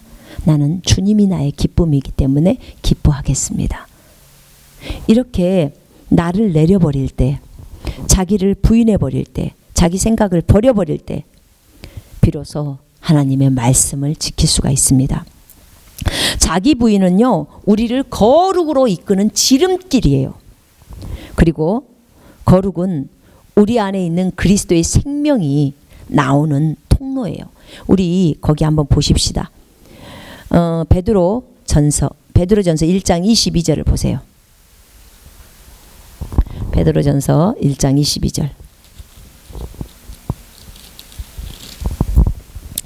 너희가 진리를 순종함으로 너희 영혼을 깨끗하게 하여 거짓이 없이 형제를 사랑하게 이르렀으니 마음으로 뜨겁게 서로 사랑하라. 제 킹제임스 성경에는 이렇게 나와 있어요. 너희가 성령을 통해서 진리에 순종함으로 혼을 거룩케 하여 혼을 정결케 하여 가식 없는 형제 사랑에 이르렀으니. 자, 무슨 말이냐면 하나님의 진리에 순종해. 하나님의 말씀에 순종하는 거예요. 하나님의 진리를 순종함으로, 말씀을 순종함으로 너희 혼을 깨끗게 한다. 너희 혼을 정결하게 한다. 너희 혼을 거룩게 한다. 이 말 똑같은 말이에요. 가식 없는 형제 사랑, 거짓이 없는 형제 사랑. 자, 거짓이 없는 형제 사랑은 어디 들어있냐면요, 우리의 영 안에 들어있어요. 성령님과 내 영이 연합되어 있는 그곳에가 하나님의 사랑 아가페가 들어가 있어요. 그러면 그곳에 하나님의 사랑이 들어있는데 이 사랑이 내 몸 밖까지 나오는 거예요. 그러려면 반드시 혼을 통과해서, 영에서 혼을 통과해서 몸으로 나오는 거예요. 근데 이 혼이 열려야 나오는 거예요. 이 혼을 여는 통로가 뭐냐면 자기 부인하고 거룩이에요. 이 두 가지예요. 자기를 날마다 부인하는 사람, 거룩을 이루는 사람은요, 반드시 혼이 열려져서 이 영 안에 있는 이 엄청난 능력, 이 하나님의 생명이 바깥으로, 몸 밖으로까지 나와요. 그럼 다른 사람들이 그를 보면서 아, 저 사람은 성숙한 사람이구나. 여러분, 우리가요, 자기를 부인한다는 것은 정말 은혜 중에 은혜예요. 왜냐하면 내 안에 있는, 잘 들어보세요, 내 안에 있는 하나님의 생명, 성령은 능력이시죠. 그리고 성령의 9가지 열매가 있어요. 자, 그 열매가 바깥으로 나오는 비결, 그거는 뭐냐? 내가 나를 버리는 거예요. 자기를 부인하는 거예요. 나를 버리는 거예요. 내 육신의 생각을 버린다는 거예요. 감정을 버린다는 거죠. 육신의 감정. 자, 나를 버려요. 그리고 진리에 순종해. 하나님의 말씀을 지켜요. 그러면 어떻게 된다고요? 내 혼이 거룩해 되는 거예요. 내 혼이 거룩해 되면서, 내 혼이 거룩해지면서 어때요? 통로가 열리죠. 그러면서 어떻게 돼요? 성령의 9가지 열매가 이 몸까지 나오는 거예요. 거룩은 능력이라고 했어요. 여러분, 거룩은 이런 거예요. 쉽게 말하면 이런 종이가 거룩이라고 할 때 이 거룩 안에는요, 이 안에는 성령의 9가지 열매가 이렇게 감싸져 있어요. 이 거룩이라는 종이가 성령의 9가지 열매를 감싸고 있어요. 포도나무에 열매가 맺힐 때 그 종이로 감싸주잖아요. 그 종이는 거룩이고요. 그 거룩 안에 성령의 9가지 열매가 있는 거예요. 그래서 자기 부인을 할 때 말씀이 지켜지는 거고, 말씀을 지켰을 때 혼이 정결하게 돼, 거룩해 돼요. 그러면서 성령의 열매가 바깥으로 드러나는 거예요. 너무너무 중요하죠. 여러분, 이런 삶을 살아서 그리스도의 장성한 분량에 들어가잖아요. 그러면 여러분이 길만 걸어가도, 여러분이 아무런 말을 하지 않아도요, 옆에 있는 사람이 회개가 일어나요. 회개. 아무 한마디를 안 하는데도 여러분이 걸어갈 때 회개가 일어나고, 여러분이 걸어갈 때 전부 치유받아요. 손 하나 얹지 않았어요. 아무런 말하지 않았어요. 복음 전하지 않았어요. 치유에 대한 메시지 전하지 않았어요. 그런데 치유가 다 일어나 버려요. 왜 그럴까요? 우리 안에 있는 성령님, 그분이 기름 부음이라고 그러죠. 그분이 나와서 다 해버려요. 일을 다 해버리는 거예요. 여러분, 그래서 그리스도의 장성한 분량에 이르자고 하는 거예요. 하나님은 그리스도인이 이 단계까지 오기를 원해요. 그리스도의 장성한 분량에 이르는 길. 그래서 이 자기 부인, 여러분, 이 자기 부인과 주인 되시면요, 너무너무 중요한 거예요. 이걸 반드시 매일의 삶 속에서 매 순간마다 적용하면서 사셔야 돼요. 자, 거기 보시면요, 내 생각과 성경의 생각이 달라요. 그럴 때는 나를 버리는 거고 성경에 따라서 진리에 순종하면서 가는 거예요. 그렇게 되면 거룩해지고 내 안에 있는 예수의 생명이 드러난다고 했어요. 자, 고린도후서 4장 10절 11절은 제가 설명을 했죠. 거기 보세요. 시편 107편 10절로 11절 한번 보십시다. 인생의 모든 문제 해결 방법, 왜 인생에 있어서 문제가 일어났는지 여러분 이거 보시면 답이 다 나와 있어요. 다른 것에서 답을 찾으려고 하지 마세요. 성경은 우리에게 인생의 설명서예요. 인생 설명서. 성령님이 해설자예요. 그래서 우리 안에는 해설자이신 선생님도 와 계시고, 또 인생 설명서인 성경도 우리 손에 주어졌어요. 무엇이 더 필요합니까? 더 필요한 게 없어요. 시편 107편 10절로 107편 10절로 11절 함께 읽겠습니다. 사람이 흑암과 사망의 그늘에 앉으며 공고와 쇠사슬에 매임은 하나님의 말씀을 거역하며 지존자의 뜻을 멸시함이라. 그러므로 그가 고통을 주어 그들의 마음을 겸손하게 하셨으니 그들이 엎드려져도 돕는 자가 없도다. 자, 사람이 흑암과 사망의 그늘에 앉으며 공고와 쇠사슬에 매인 것은, 사람이 흑암, 어두운 가운데 있고 사망, 질병과 고통과 사망 가운데, 환경의 어려운 가운데 그늘에 앉으며 공고와 쇠사슬에 매인 것은, 왜 이렇게 됐냐? 사람이 하나님의 말씀을 거역하며, 사람들이 하나님의 말씀을 거역했다, 불순종했다는 거죠. 지존자의 뜻을 멸시했어요. 지존자, 지극히 높으신 자, 하나님의 뜻, 하나님의 생각을 멸시해버렸다는 거예요. 완전히 가볍게 여겨버렸다는 거죠. 거절했다는 거죠. 우리가 하나님의 말씀을 지키면요, 우리가 이렇게 살지 않아요. 제가요, 잠언 3장 7절부터 10절까지 보다가 제가 설교도 했어요. 보세요. 너희가 스스로 지혜롭게 여기지 말고 주를 두려워하고 악에서 떠나라. 그러면이에요, 네 몸에 건강이 되고, 주를 두려워하고 악에서 떠나면, 악에서 떠나는 것이 네 몸의 건강이 돼요. 네 몸의 양약이 되며 네 뼈의 골수가 윤택해지는 거예요. 그러니까 네 뼈가 아주 윤택해지는 거예요. 골다공증 있으세요? 주를 두려워하고 악에서 떠나세요. 죄를 버리세요. 뼈가 건강해집니다. 여러분, 건강하고 싶으세요? 몸이 어디 아프세요? 암에 걸리셨어요? 아니면 어디가 허리가 아프세요? 아니면 어디가 아프세요? 여러분, 주를 두려워하고 악에서 떠나면, 이것이 주를 두려워하고 악에서 떠나는 그것이 네 몸의 건강이라고 해요.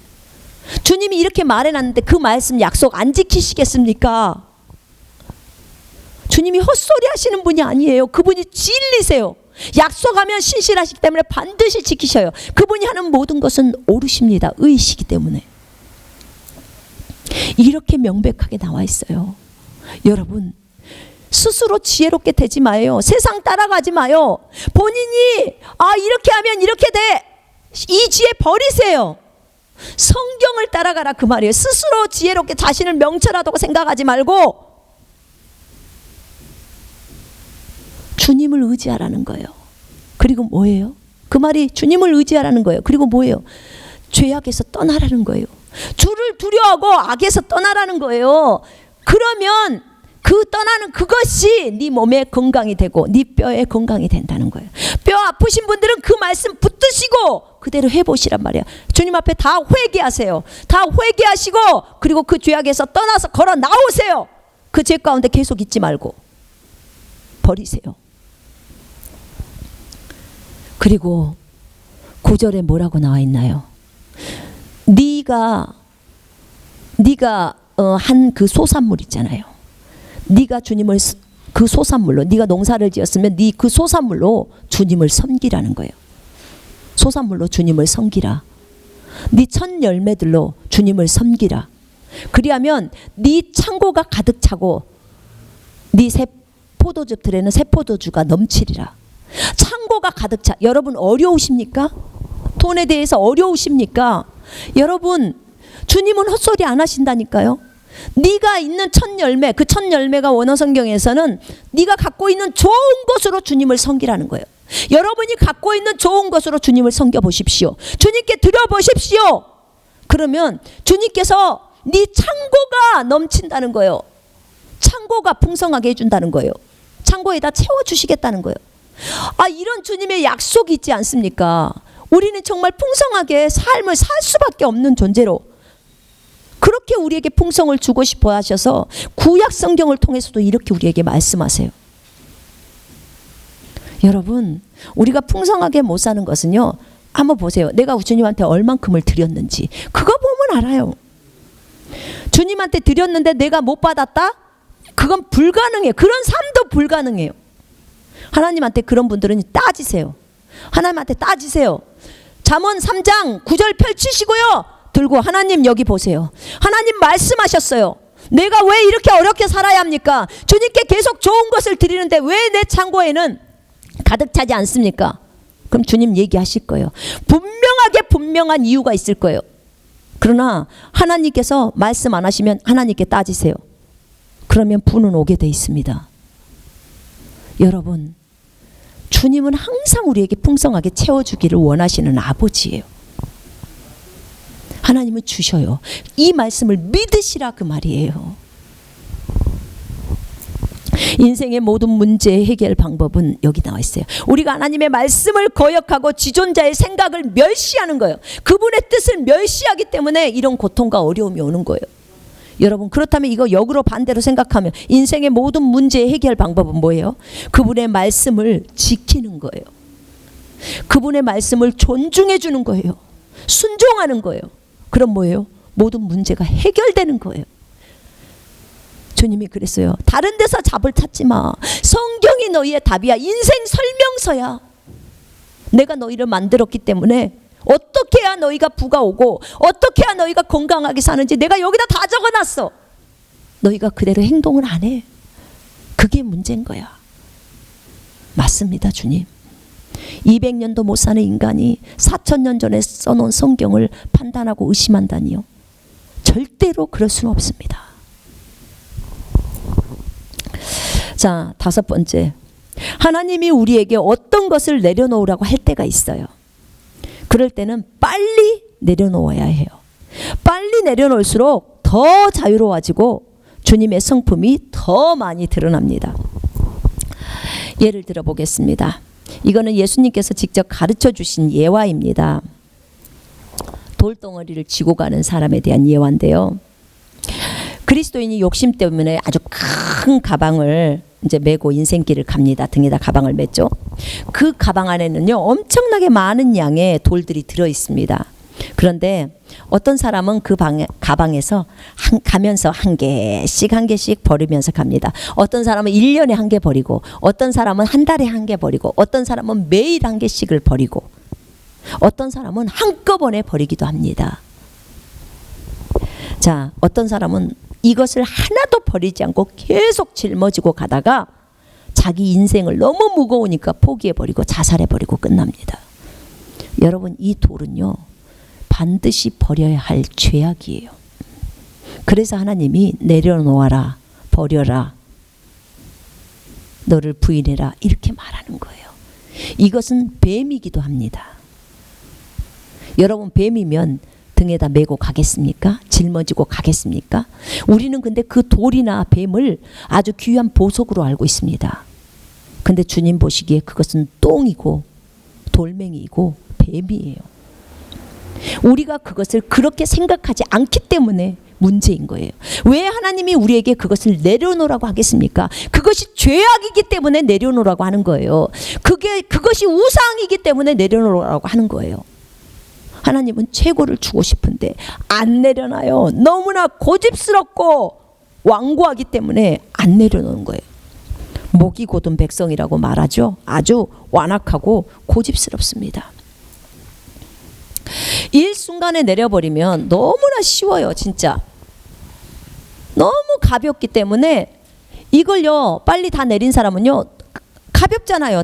어깨나 등이 무겁지 않으니까 주님이 부르시는 그 부르심까지, 목적지까지 아주 기쁘게 룰루랄라 하면서 최고의 부르심까지 갈 수 있어요. 그런데 탐심 때문에 버리지를 못해요. 그게 좋은 것인 줄 알고. 어떤 사람은 많이 버리기도 했어요. 근데 아직도 남아있는데 자기가 남아있는지도 모르는 사람도 있어요. 그죠?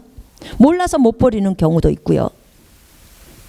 이게 우리가 인생에 이렇게 돌을 짊어지고 가는 거예요.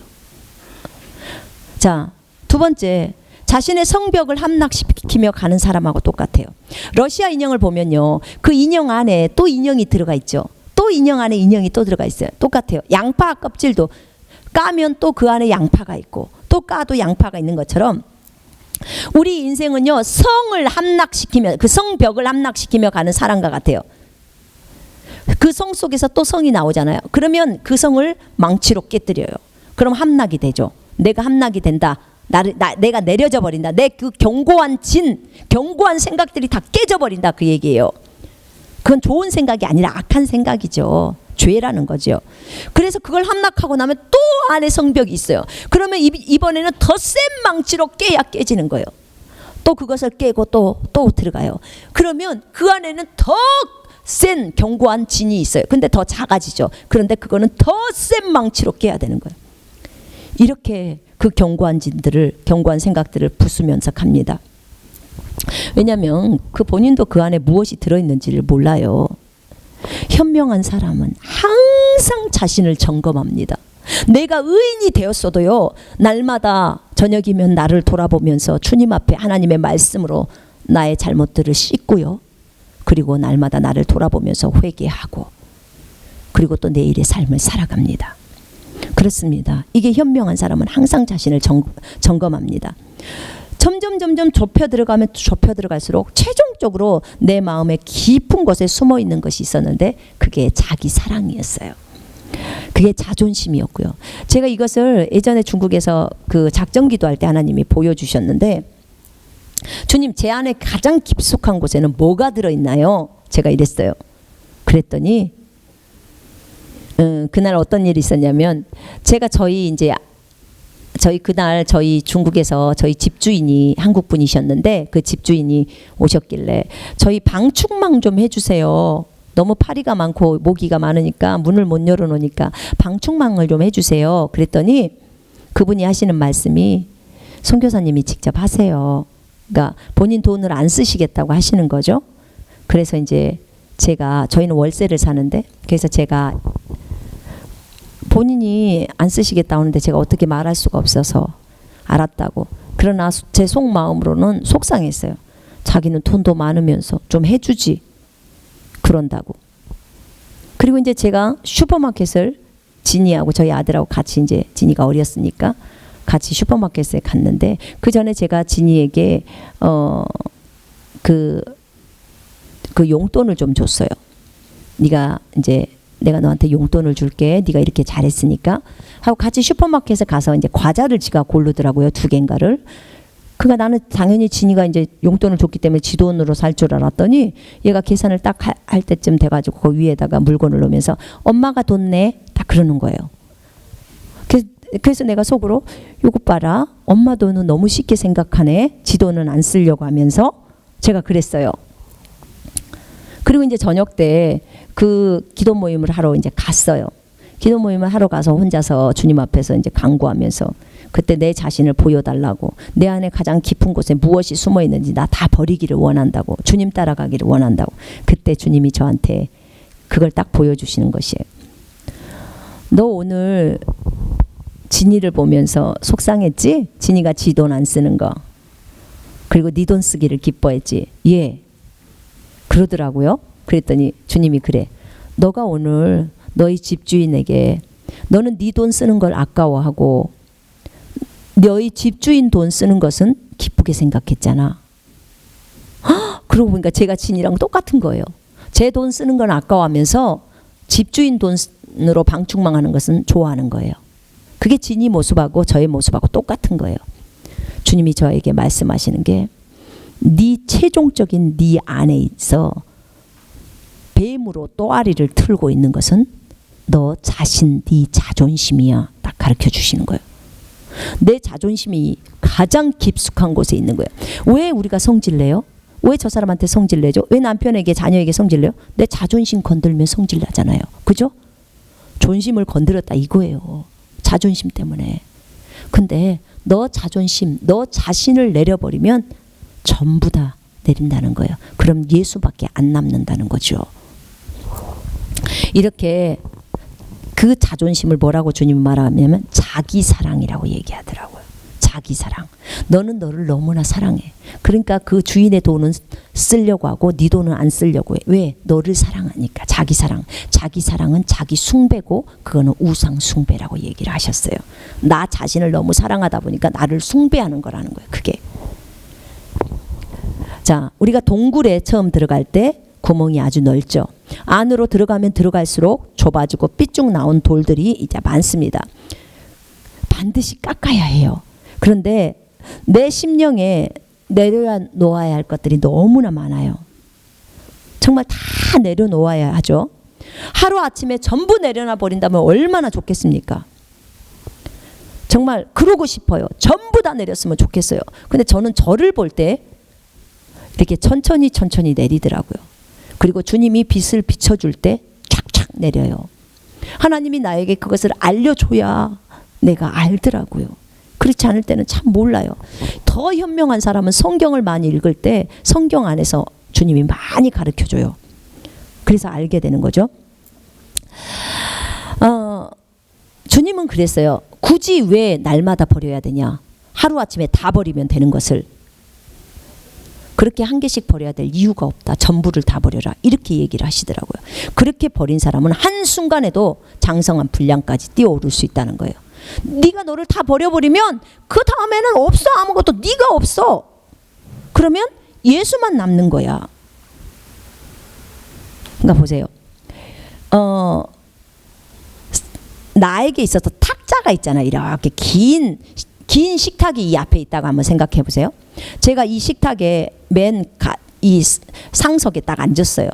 그리고 내 옆에는 뭐가 있냐면 내 옆에는 명예가 있어요.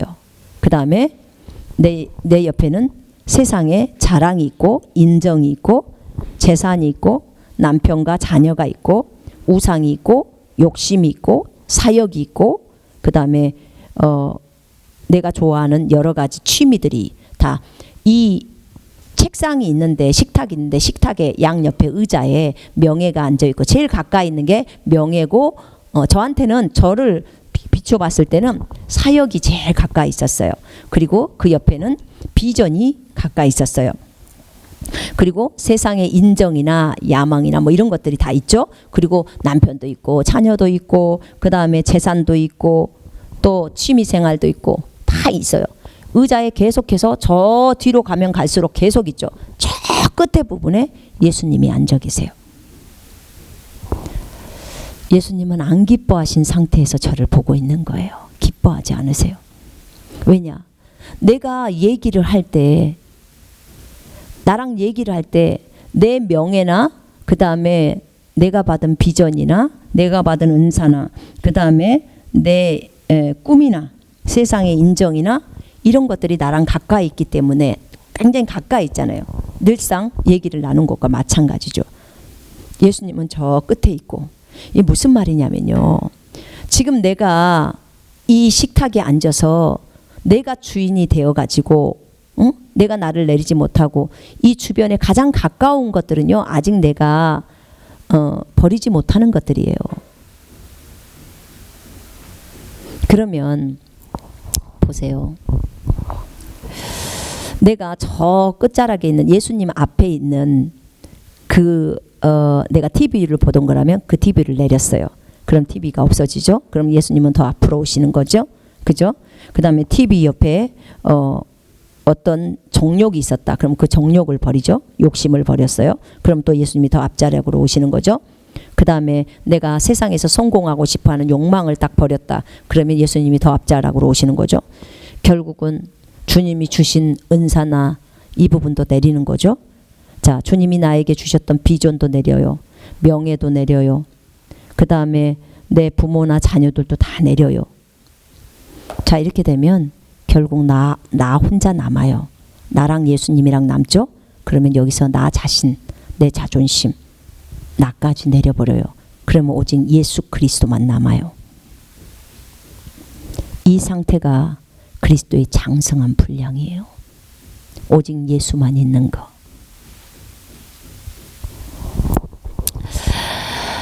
가장 중요한 것은요, 조건 없는 사랑이에요. 사랑해서 치유기도도 해주는 거고, 사랑하니까 복음 전파도 하는 것이고, 행함이 없는 사랑은 다 거짓말이잖아요. 그죠? 주님이 주신 사역도 비전도 부르심도 다 전부 돌덩어리가 될 수 있어요. 우상이 될 수 있다는 거. 저 돌은 우상이에요. 내가 주님보다 더 사랑하는 것, 그것은 전부 돌이에요. 그것이 사역자에게는 사역이 돌이 될 수 있어요. 우상이 될 수 있어요. 주님이 우리에게 주신 비전도 우상이 될 수 있어요. 주님보다 더 사랑했으니까. 저에게는 그것이 우상이었어요. 우상.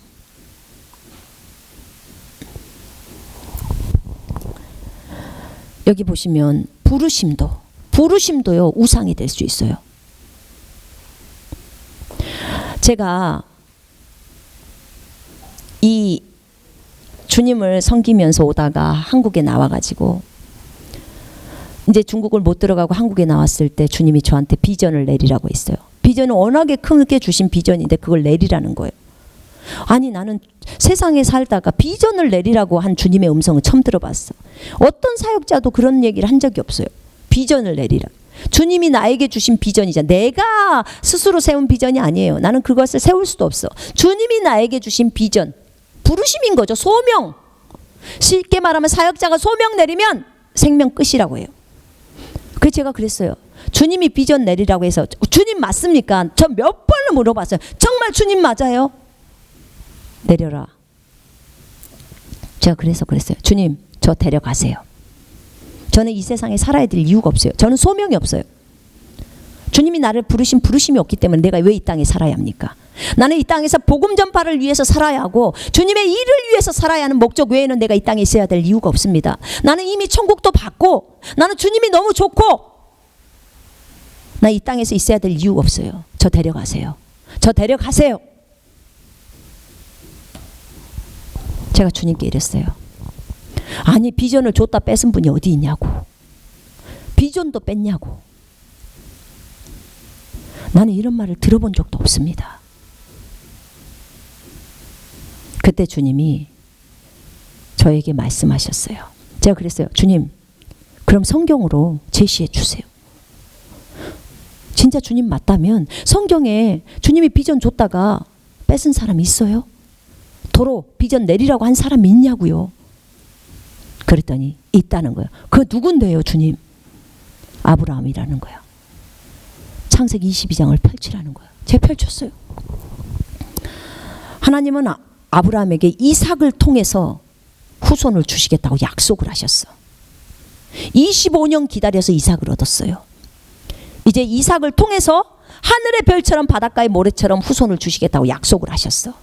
그렇게 약속하신 그 하나님이 이삭이 10몇 살 때 이삭을 번제물로, 그러니까 죽여갖고, 칼로 죽여갖고 각을 떠갖고 태워서 주님 앞에 바치는 제사로 바치라는 거예요. 이건요, 세상 사람들이 들었을 때는 미친 짓이에요. 지금 우리의 그리스도인들에게 주님이 그걸 요구하시면 그거는 마귀의 음성이야. 마귀가 그러지 무슨 하나님이 그래, 이렇게 나온다고요. 근데 여러분 아세요? 창세기 22장 1절에는 분명히 여호와께서 아브라함에게 그렇게 말했어요. 이삭을 번제로 드리라고. 그리고 아브라함은 조금도 그것에 대해서 의심하지 않고 이삭을 데리고 모리아산, 하나님이 지정하신 산으로 가요. 사라한테도, 자기 부인한테 상의조차 안 하고 가요. 지금의 우리의 시대의 우리와 얼마나 아브라함은 다른 모습을 갖고 있습니까? 하나님이 그런 속성을, 하나님의 속성을 우리가 너무나 잘 알잖아요. 그분은 성품적으로 너무나 선하시고 오르시고 항상 의로우시고, 근데 그 하나님이 그걸 요구해요. 여러분, 그 하나님이 그걸 요구해 하셨어요. 그때에 아브라함 안에는 이런 생각을 했어요. 그 아브라함의 생각이 어디에 나와 있냐면 히브리서 11장에 나와 있어요. 아브라함은 이렇게 생각했다고 말해요. 이삭을 통해서 자손을 준다고 했었는데 우리 이삭이 아직 결혼 안 했어. 그러니까 내가 이삭을 죽이면 하나님이 분명히 부활시킬 거야. 살려낼 거야. 그래서 이 이삭이 살아서 다시 결혼해서 후손을 이을 거야. 왜냐하면 하나님은 약속하셨으니까, 이삭을 통해서만 후손을 주신다고 하셨으니까. 이렇게 아브라함은 생각했다. 이렇게 나와요, 히브리서 11장에. 그리고 이삭을 제물로 드립니다.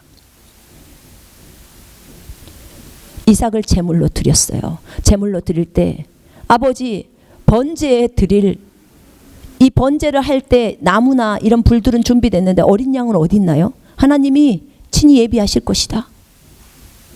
그리고 가는 거예요. 가서 이삭을 묶어서 제단 위에다 올려요. 칼로 내리쳤어요. 칼을 뽑아 들고 내리치는데 그때 아브라함아 멈춰라, 이런 얘기가 나와요. 아브라함 안에서는 이미 이삭을 죽인 거예요. 이제 알았다. 네가 나를 너무나 두려워한다는 것을 알았다. 네가 내 말을 무시하지 않고 내 말을 존중한다는 걸 알았다. 네가 네 아들을 나보다도 더 사랑하지 않는다는 걸 알았다는 거예요. 네가 나를 최고로 사랑한다는 걸 알았다. 네 아들이 너에게 더 이상 우상이 아니라는 걸 알았다. 내가 너를 축복할 것이다, 얘기하시는 거예요.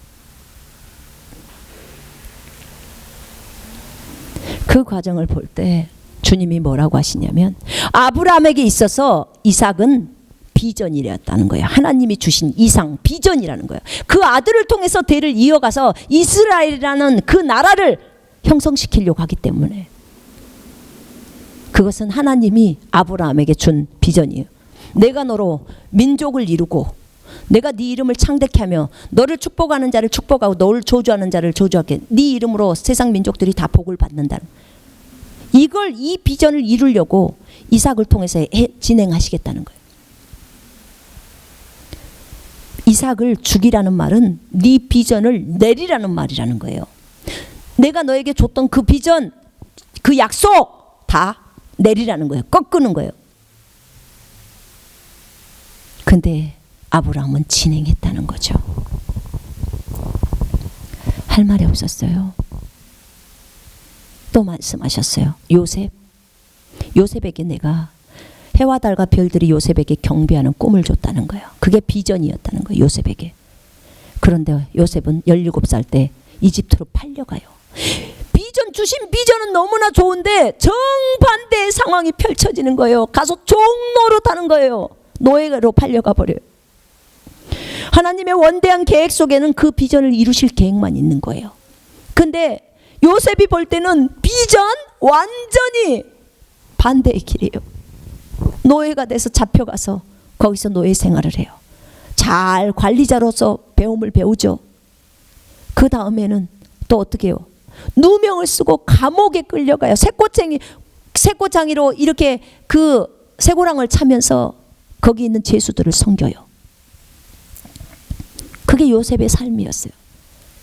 근데 여러분 아세요? 자기가 요셉이 볼 때는 완전히 자기 비전은 이제 완전히 바닥치는 거예요. 정말 하나님 왜 이러십니까? 그럴 수 있었어요. 근데 요셉은 불평하지 않았고 주님 앞에서 순종하면서 훈련을 다 받은 거예요. 그 훈련 기간이 다 마치니까 단 하루 만에 요셉을 총리를 딱 시켜버려요. 바로 왕에게 꿈을 꾸게 만들고 요셉 너 들어가서 해석해라. 하나님이 해석을 딱 주시고 해석을 딱 하니까 그 왕이 이 요셉을 총리로 딱 시켜버려요. 아니 죄수에서 하루 만에 총리가 돼버린 거예요. 이게 하나님이 요셉에게 예전에 꿈으로 줬던 비전이 이루어진 거예요. 그러나 이 훈련의 과정을 통과하지 않고서는 절대로 받을 수 없는 것들이었어요. 하나님은 이것을 저에게 요구하셨던 거예요. 하나님은 이런 아브라함과 같은 이 과정을 저로 하여금 그것을 보게 하시면서 비전조차도 하나님이 너에게 주신 은사, 하나님이 너에게 주신 비전조차도 주님보다 더 높아져 있다면 그것은 우상이고 돌덩어리라는 것을 알려주시고 내리게 하신 거예요. 저한테 그러는 거예요. 뭐라고 했냐면 너 나 사랑한다고 했지. 너 나를 위해서 기꺼이 목숨을 버린다고 했지. 그런데 내가 너에게 준 비전 그거 내리라고 하니까 네 생명 걷어가라고?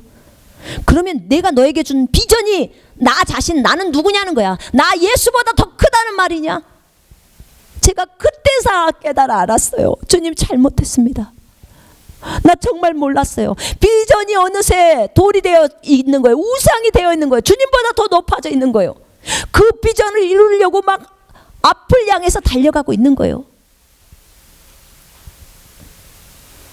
주님이 우리에게 주신 은사 아무리 그분이 나에게 귀한 것을 주셨어도요 주님 자신보다 더 커져서는 안 되는 거예요. 주님 자신보다 커진 것들은 전부 돌덩어리고 우상이에요. 그런 것 주님 전부 내리게 하셔요. 그러나 주님이 주신 것들이 주님보다 더 크지 않는다면요 주님이 나에게 최고로 크다면요 주님 내리라고 말 안 해요. 그것이 그 사람에게 우상이 아니니까. 근데 저에게는 그랬다 그 말이에요. 그래서 이것을 다 내려버리고 나니까 정말 너무나 가벼워져 버리고 예수만 남는 거예요. 정말 감사합니다 주님. 얼마나 주님이 잘하셨는지 너무 감사합니다. 나 사역 관심 없습니다. 이제 제가 그래요. 주님이 저한테 지금 무엇도 다 내리라면 저 전부 내립니다. 사역 내려라. 네, 즉시로 내립니다. 너 평생 혼자서 중보기도해라. 예, 감사합니다. 너 사역하지 마라. 예, 감사합니다. 너 그 그리스도의 군사훈련 교재 만약에 가르치지 말라고 저한테 그러면 저 즉시로 안 가르칩니다. 괜찮습니다. 하나님 계획이 있으시니까 그러는 거죠. 아멘. 하나님 시키는 대로 할 겁니다. 나는 오직 하나님을 나의 최고의 주님으로 그분을 가장 높일 겁니다. 그분 자신에게 관심을 둔다 그 말입니다. 이것을 내려놓음을 통해서 제가 배운 것입니다. 주님을 아는 것이 모든 목표에서 최고이고 첫 번째입니다. 이 자기 부인에 대해서요. 제가 어떤 지역에 갔는데 중국에 있는 어떤 형제를 만났어요. 중국은 다 형제자매라고 부르는데 이 형제가 어떤 단체 한 2,000명 정도를 이끄는 단체의 리더였어요. 근데 저를 딱 만나더니 그래요. 선교사님, 저는 많은 선교사를 만나봤습니다. 미국 선교사, 노르웨이 선교사, 다른 대만 선교사, 정말 많은 선교사를 만나봤고 그들이 우리 단체에 와서 설교도 했고 그런데 나는 선교사를 신뢰 안 합니다. 그러니까 자기 눈에 볼 때 선교사가 별로 대수롭지 않게 여겨지는 거죠. 그러면서 그분이 하는 질문이 있어요. 선교사님, 제가 질문을 하나 해도 될까요? 네, 하십시오. 제가 선교사님께 묻겠습니다. 선교사님은 자기 부인을 어디까지 하셨습니까? 딱 그러는 거예요. 다른 질문 안 해요. 자기를 부인하는 것, 자기를 버린 것을 어디까지 했냐는 거예요. 그래서 제가 그랬어요. 어떤 영역에서 말을 합니까? 어떤 영역에 대해서 제가 설명하면 되겠습니까? 그랬더니 돈에 대해서 얘기를 해보십시오. 딱 그래요. 돈을 어디까지 내렸냐는 거야. 그래서 제가 그랬어요. 그 당시가 2014년도 4월인지 4월 달이었나 보네요. 제가 이랬어요. 제가 2013년도까지 한국교회와 함께 손을 잡고 일을 했습니다. 한국교회에서 저희를 파송했고, 그리고 거기에서 매달 230만 원 가까이의 돈이 저희한테 송금되어 왔습니다. 그 돈을 우리의 사역에도 썼지만 저희 개인적으로도 썼습니다. 저희 개인의 생활비로 저희한테 오는 거니까요. 근데 2013년도 12월 달에 주님은 창세기를 우리한테 22장을 보여주시면서 거기로부터 돈이 오는 것을 끊어라 라고 얘기하셨습니다. 한국 교회로부터 후원을 받지 마라 딱 하시는 거예요. 그 교회에서 오는 후원을 끊으라는 거예요. 제가 주님께 깜짝 놀라서 주님, 그럼 우리는 어떻게 먹고 사나요? 그랬더니 주님이 내가 중국인을 통해서 너를 먹일 것이다 딱 하셨어요. 예전에 2006년도에 주님이 저한테 그런 얘기를 했을 때 그때 중국인들이 1원씩 우리나라 돈으로 200원 정도를 헌금했을 때요. 제가 웃었어요. 왜냐면 그 당시에 제가 사역자들 돈을 주고 이럴 때인데, 사례비를 주고 이럴 때인데, 저희 생활비에서. 근데 주님이 그렇게 얘기하셨으니까 이번에 2013년도 12월 달에 그 얘기를 하시는 거예요. 내가 중국인을 통해서 너를 먹일 것이다. 그런데 그 말이 그대로 믿어지는 거죠. 그리고 한국에 말씀을 드렸습니다. 이제 돈을 보내지 마세요. 그렇게 말했어요. 그리고 주님이 그 단체로부터 나와라라고 얘기했어요. 그래서 나오게 되었습니다. 다 말씀을 드렸어요. 그리고 저희는 1월 달부터 주님이 순회사역을 준비하라고 했어요. 순회사역을 하려면 많은 돈이 필요합니다. 당장 순회사역에 필요한 장비들을 구입해야 되고, 그런데 1월 달에 180만 원이라는, 한국 돈으로 계산하면 180만 원이라는 돈이 저희에게 들어왔습니다. 누가 준지도 모릅니다. 어디서 들어왔냐고요? 전부 중국인 형제 자매들이 저희한테 지목 헌금을 한 거예요. 그냥 손선미 선생님 이렇게 해서 김청렴 선생님 이렇게 해서 그냥 저희한테 헌금 계수하는 사람들이 저희한테 줬어요. 이거 선생님 지목 헌금으로 들어왔네요. 누가 헌금을 한지 우리는 각 교회마다 헌금 이름 쓰지 못하게 해요. 너하고 하나님만 알면 돼. 그래야 하늘나라에 상급이 있어. 마태복음 6장에 그러잖아요. 왼손이 하는 거 오른손이 몰래 하라고. 받는 사람 이름만 딱 써가지고 헌금을 하는데 180만 원을 그 달에 받았어요. 제가 그때부터 어떤 그 왼쪽에는 노트를 하나 썼는데 그게 어떤 노트냐.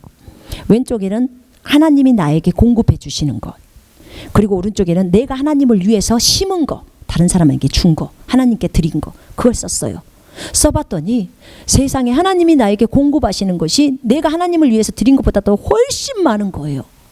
깜짝 놀랐어요. 재정 원리를 해보니까요. 정말 하나님이 우리에게 공급해 주는 게 너무너무 많은 거예요. 첫 달에 그렇게 나왔어요. 2월 달에는요. 500만 원이라는 돈이 들어왔어요. 중국 형제 자매들을 통해서. 3월 달에도 많은 양의 돈이 들어왔어요. 제가 그 공책을요. 그 형제한테 보여줬어요. 그 형제가 그러더라고. 참 많은 돈인데 230만 원을 포기하기가 참으로 쉽지 않았겠군요. 예, 그런데 하나님이 하라고 했기 때문에 저는 내렸어요. 그 형제가 두 번째 묻는 거예요. 그러면 자녀들의 교육 문제는 어디까지 지금 내렸냐고 물어보더라고요. 자녀들에 대해서. 제가 그 얘기를 했습니다. 저희가 중국에 있을 때 저희 딸아이가 저희가 중국 학교를 다니다가 3년을 다니다가 중국 현지 학교를 다니다가 거기에서 3년을 다니고 나서 이제 어떤 선교사님이 국제학교를 한다 그래서 그 국제학교를 보내게 됐어요. 근데 국제학교라고 해서 특별히 뭐 원어민 교사가 있거나 그러지는 않고요. 그냥 홈스쿨링처럼 하는 학교예요. 근데 참으로 그 중국 학교를 다니면서 많이 우리 자녀들이 많은 어려움을 겪게 됐었어요. 근데 어찌됐든 국제학교를 3년을 다니면서 이제 저희 딸이 고등학교 1학년 정도의 나이가 된 거예요. 한국으로 치자면. 그리고 이제 거기서 공부를 열심히 해서 본인은 하버드대 정도를 가고 싶어 했어요. 또 열심히 했고요. 그런데 어느 날 제가 내려놓음이라는 책을 읽었어요. 그때 제가 주님 앞에 기도했어요. 하나님, 18세 미만의 청소년들을 저에게 주세요. 이 중국 땅에 18세 미만의 청소년들이 예수께로 돌아와야 합니다. 그들을 저에게 붙여주세요. 그랬더니 제 안에서 음성이 들려요. 너도 네 자녀를 중국 학교에 보내지 않는데 어떻게 나에게 18세 미만의 청소년들을 보내달라고 그렇게 구하니? 중국 학교에는요, 부모들이 학교를 못 들어가요. 학교 안에서 일주일 내내 그 아이들이 학교에 다 살아요. 기숙사에서. 그리고 공산주의 교육 다 해버려요. 그리고 토요일 날 잠깐 집에 나오는 거죠. 멀리 있는 아이들은 못 나오고. 학교 학생들이, 우리 자녀들이 그 학교에 들어가서 복음을 전하지 않는 이상 복음 전하기가 너무 어려운 거예요. 부모들이 들어갈 수 없으니까. 그러죠. 공산주의 교육이 시작되는 곳에서 우리가 복음 증거하는 것 자체가 안 되게 돼 있잖아요. 그러면서 주님이 뭐라 그러냐면 내 눈물과 내 마음이 저 18세 미만의 아이들에게 있다고 주님이 딱 말씀하시는 거예요. 제가 그러니까 많이 울죠. 주님 잘못됐어요. 주님, 나는 우리 아이들을 국제학교에 보낸 이유가 중국 학교 들어갔다가 애들하고 싸우고 그들이 우리 아이들을 칼로 죽인다고 해가지고 그래가지고 다른 학교로 옮기고 그리고 결국은 그렇게 한국인 한 10명 정도 있는 그런 학교였거든요. 그냥 한국인들만 모여서 자기들끼리 홈스쿨하는 그런 학교였단 말이에요. 그걸로 옮겨줘서 3년 동안 했는데 기독교 학교였고. 근데 주님이 그랬어요. 너가 기독교 학교를 보냈다고 내가 너를 책망하는 게 아니야. 그게 아니라 네가 18세 미만의 아이들을 달라고, 중국 아이들을 달라고 하기 때문에 내 마음은 그 18세 미만의 공산주의 교육을 받고 있는 그 아이들에게 내 마음과 눈물이 있다는 거예요. 그 아이들이 지옥으로 가기 때문에. 그 얘기를 하신 거예요. 나는 그 얘기를 듣고 견딜 수가 없었어요. 그래서 주님, 사랑이가 지금 너무 큰 딸이 너무 커버려서 지금 이제는 대학을 조금 있으면 가야 될 시기인데 이 상태에서 또 교육을 바꿔야 할 시기인데 내가 어떻게 해야 합니까? 주님, 좋습니다. 저는 그렇게 하겠습니다. 그러나 사랑이가 컸기 때문에 사랑이의 마음을 돌려주십시오. 이렇게 구했어요. 그리고 제가 사랑이를 불렀어요. 사랑아, 네가 학교를 다닐 때 한 번이라도 중국 학교 다닐 때 복음 전하기 위해서 다녀본 적 있냐? 없는데 그러더라고. 근데 하나님의 마음은, 눈물은 지금 그 18세 미만의 아이들에게 있단다. 너 중국 현지 학교로 다시 갈래? 그랬더니 이 아이가 바로 답이 나와버리는 거예요. 엄마, 나 갈게. 주님의 눈물과 마음이 있다는데 골로 가야지. 난 정말 저희 딸한테 감동된 거예요. 그 저희 아들한테 말하니까 안 간다는 거예요. 근데 누나가 간다는데, 그러니까 가야지 뭐. 그리고 가는 거예요. 사실 저 아이들이 그곳에 가서 많은 아이들을 우리 교회로 데려왔느냐? 그러지 않았어요. 저희 아들은 전도를 해서 한 6, 7명 교회로 데려왔어요. 그러나 그러지 않았어요. 근데 하나님은 그것을 보시고 은혜를 베풀어 주신 거죠.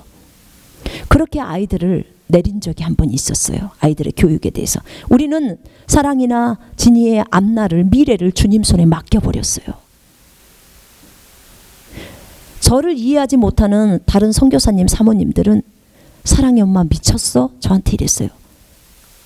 어떻게, 사랑이 지금 이제 곧 대학 가는데 지금 이 순간에 또 바꿔버리면 어떻게 하는 거야? 사랑이는요, 자기가 중국 학교 다니면서 한국에 있는 검정고시를 하겠대요. 중학교, 고등학교를 검정고시를. 그리고 자기가 빵 빵 전문 대학 있잖아요. 거기를 가겠다는 거예요. 지금 하버드 대학을 가고 싶어하는 그 아이를 그렇게 가는 거예요. 주님 때문에. 그랬어요. 그 얘기를 하면서 지금 우리 진이는, 둘째 아이는 거기서 고등학교 2학년을 다니고 있는데 하나님이 한국으로 나가라고 했다는 거예요. 주님이 한국으로 나가라는 거예요. 한국에서 계획이 있는 것을 얘기하시고 나가라는 거예요. 고등학교 2학년, 총 5년제 학교인데 3년 다니고 한 학기를 더 다닌 거예요. 거기는 중3이었고요. 고1로 바로 들어가니까. 고2 한 학기 마치고 하나님이 그만 다니라는 거예요. 그리고 한국 나가라는 거예요. 그리고 무작정 그 애를 한국으로 보내버렸어요. 나가라는데 어쩝니까? 그래서 우리 아이 지금 한국에 있습니다. 지금 학교 다니니 안 다닙니다. 그 얘기를 했어요. 안 다니고 있다고. 그랬더니 그 형제가, 그 단체 리더 형제가 저한테 그래요. 선생님, 당장 내일 와가지고 저희에게 설교해 주십시오.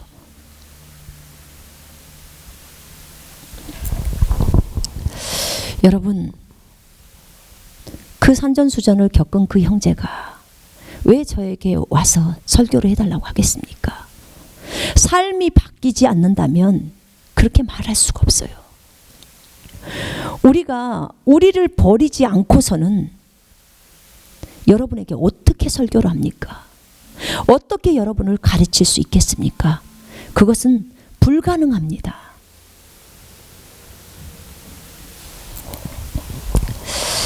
여러분,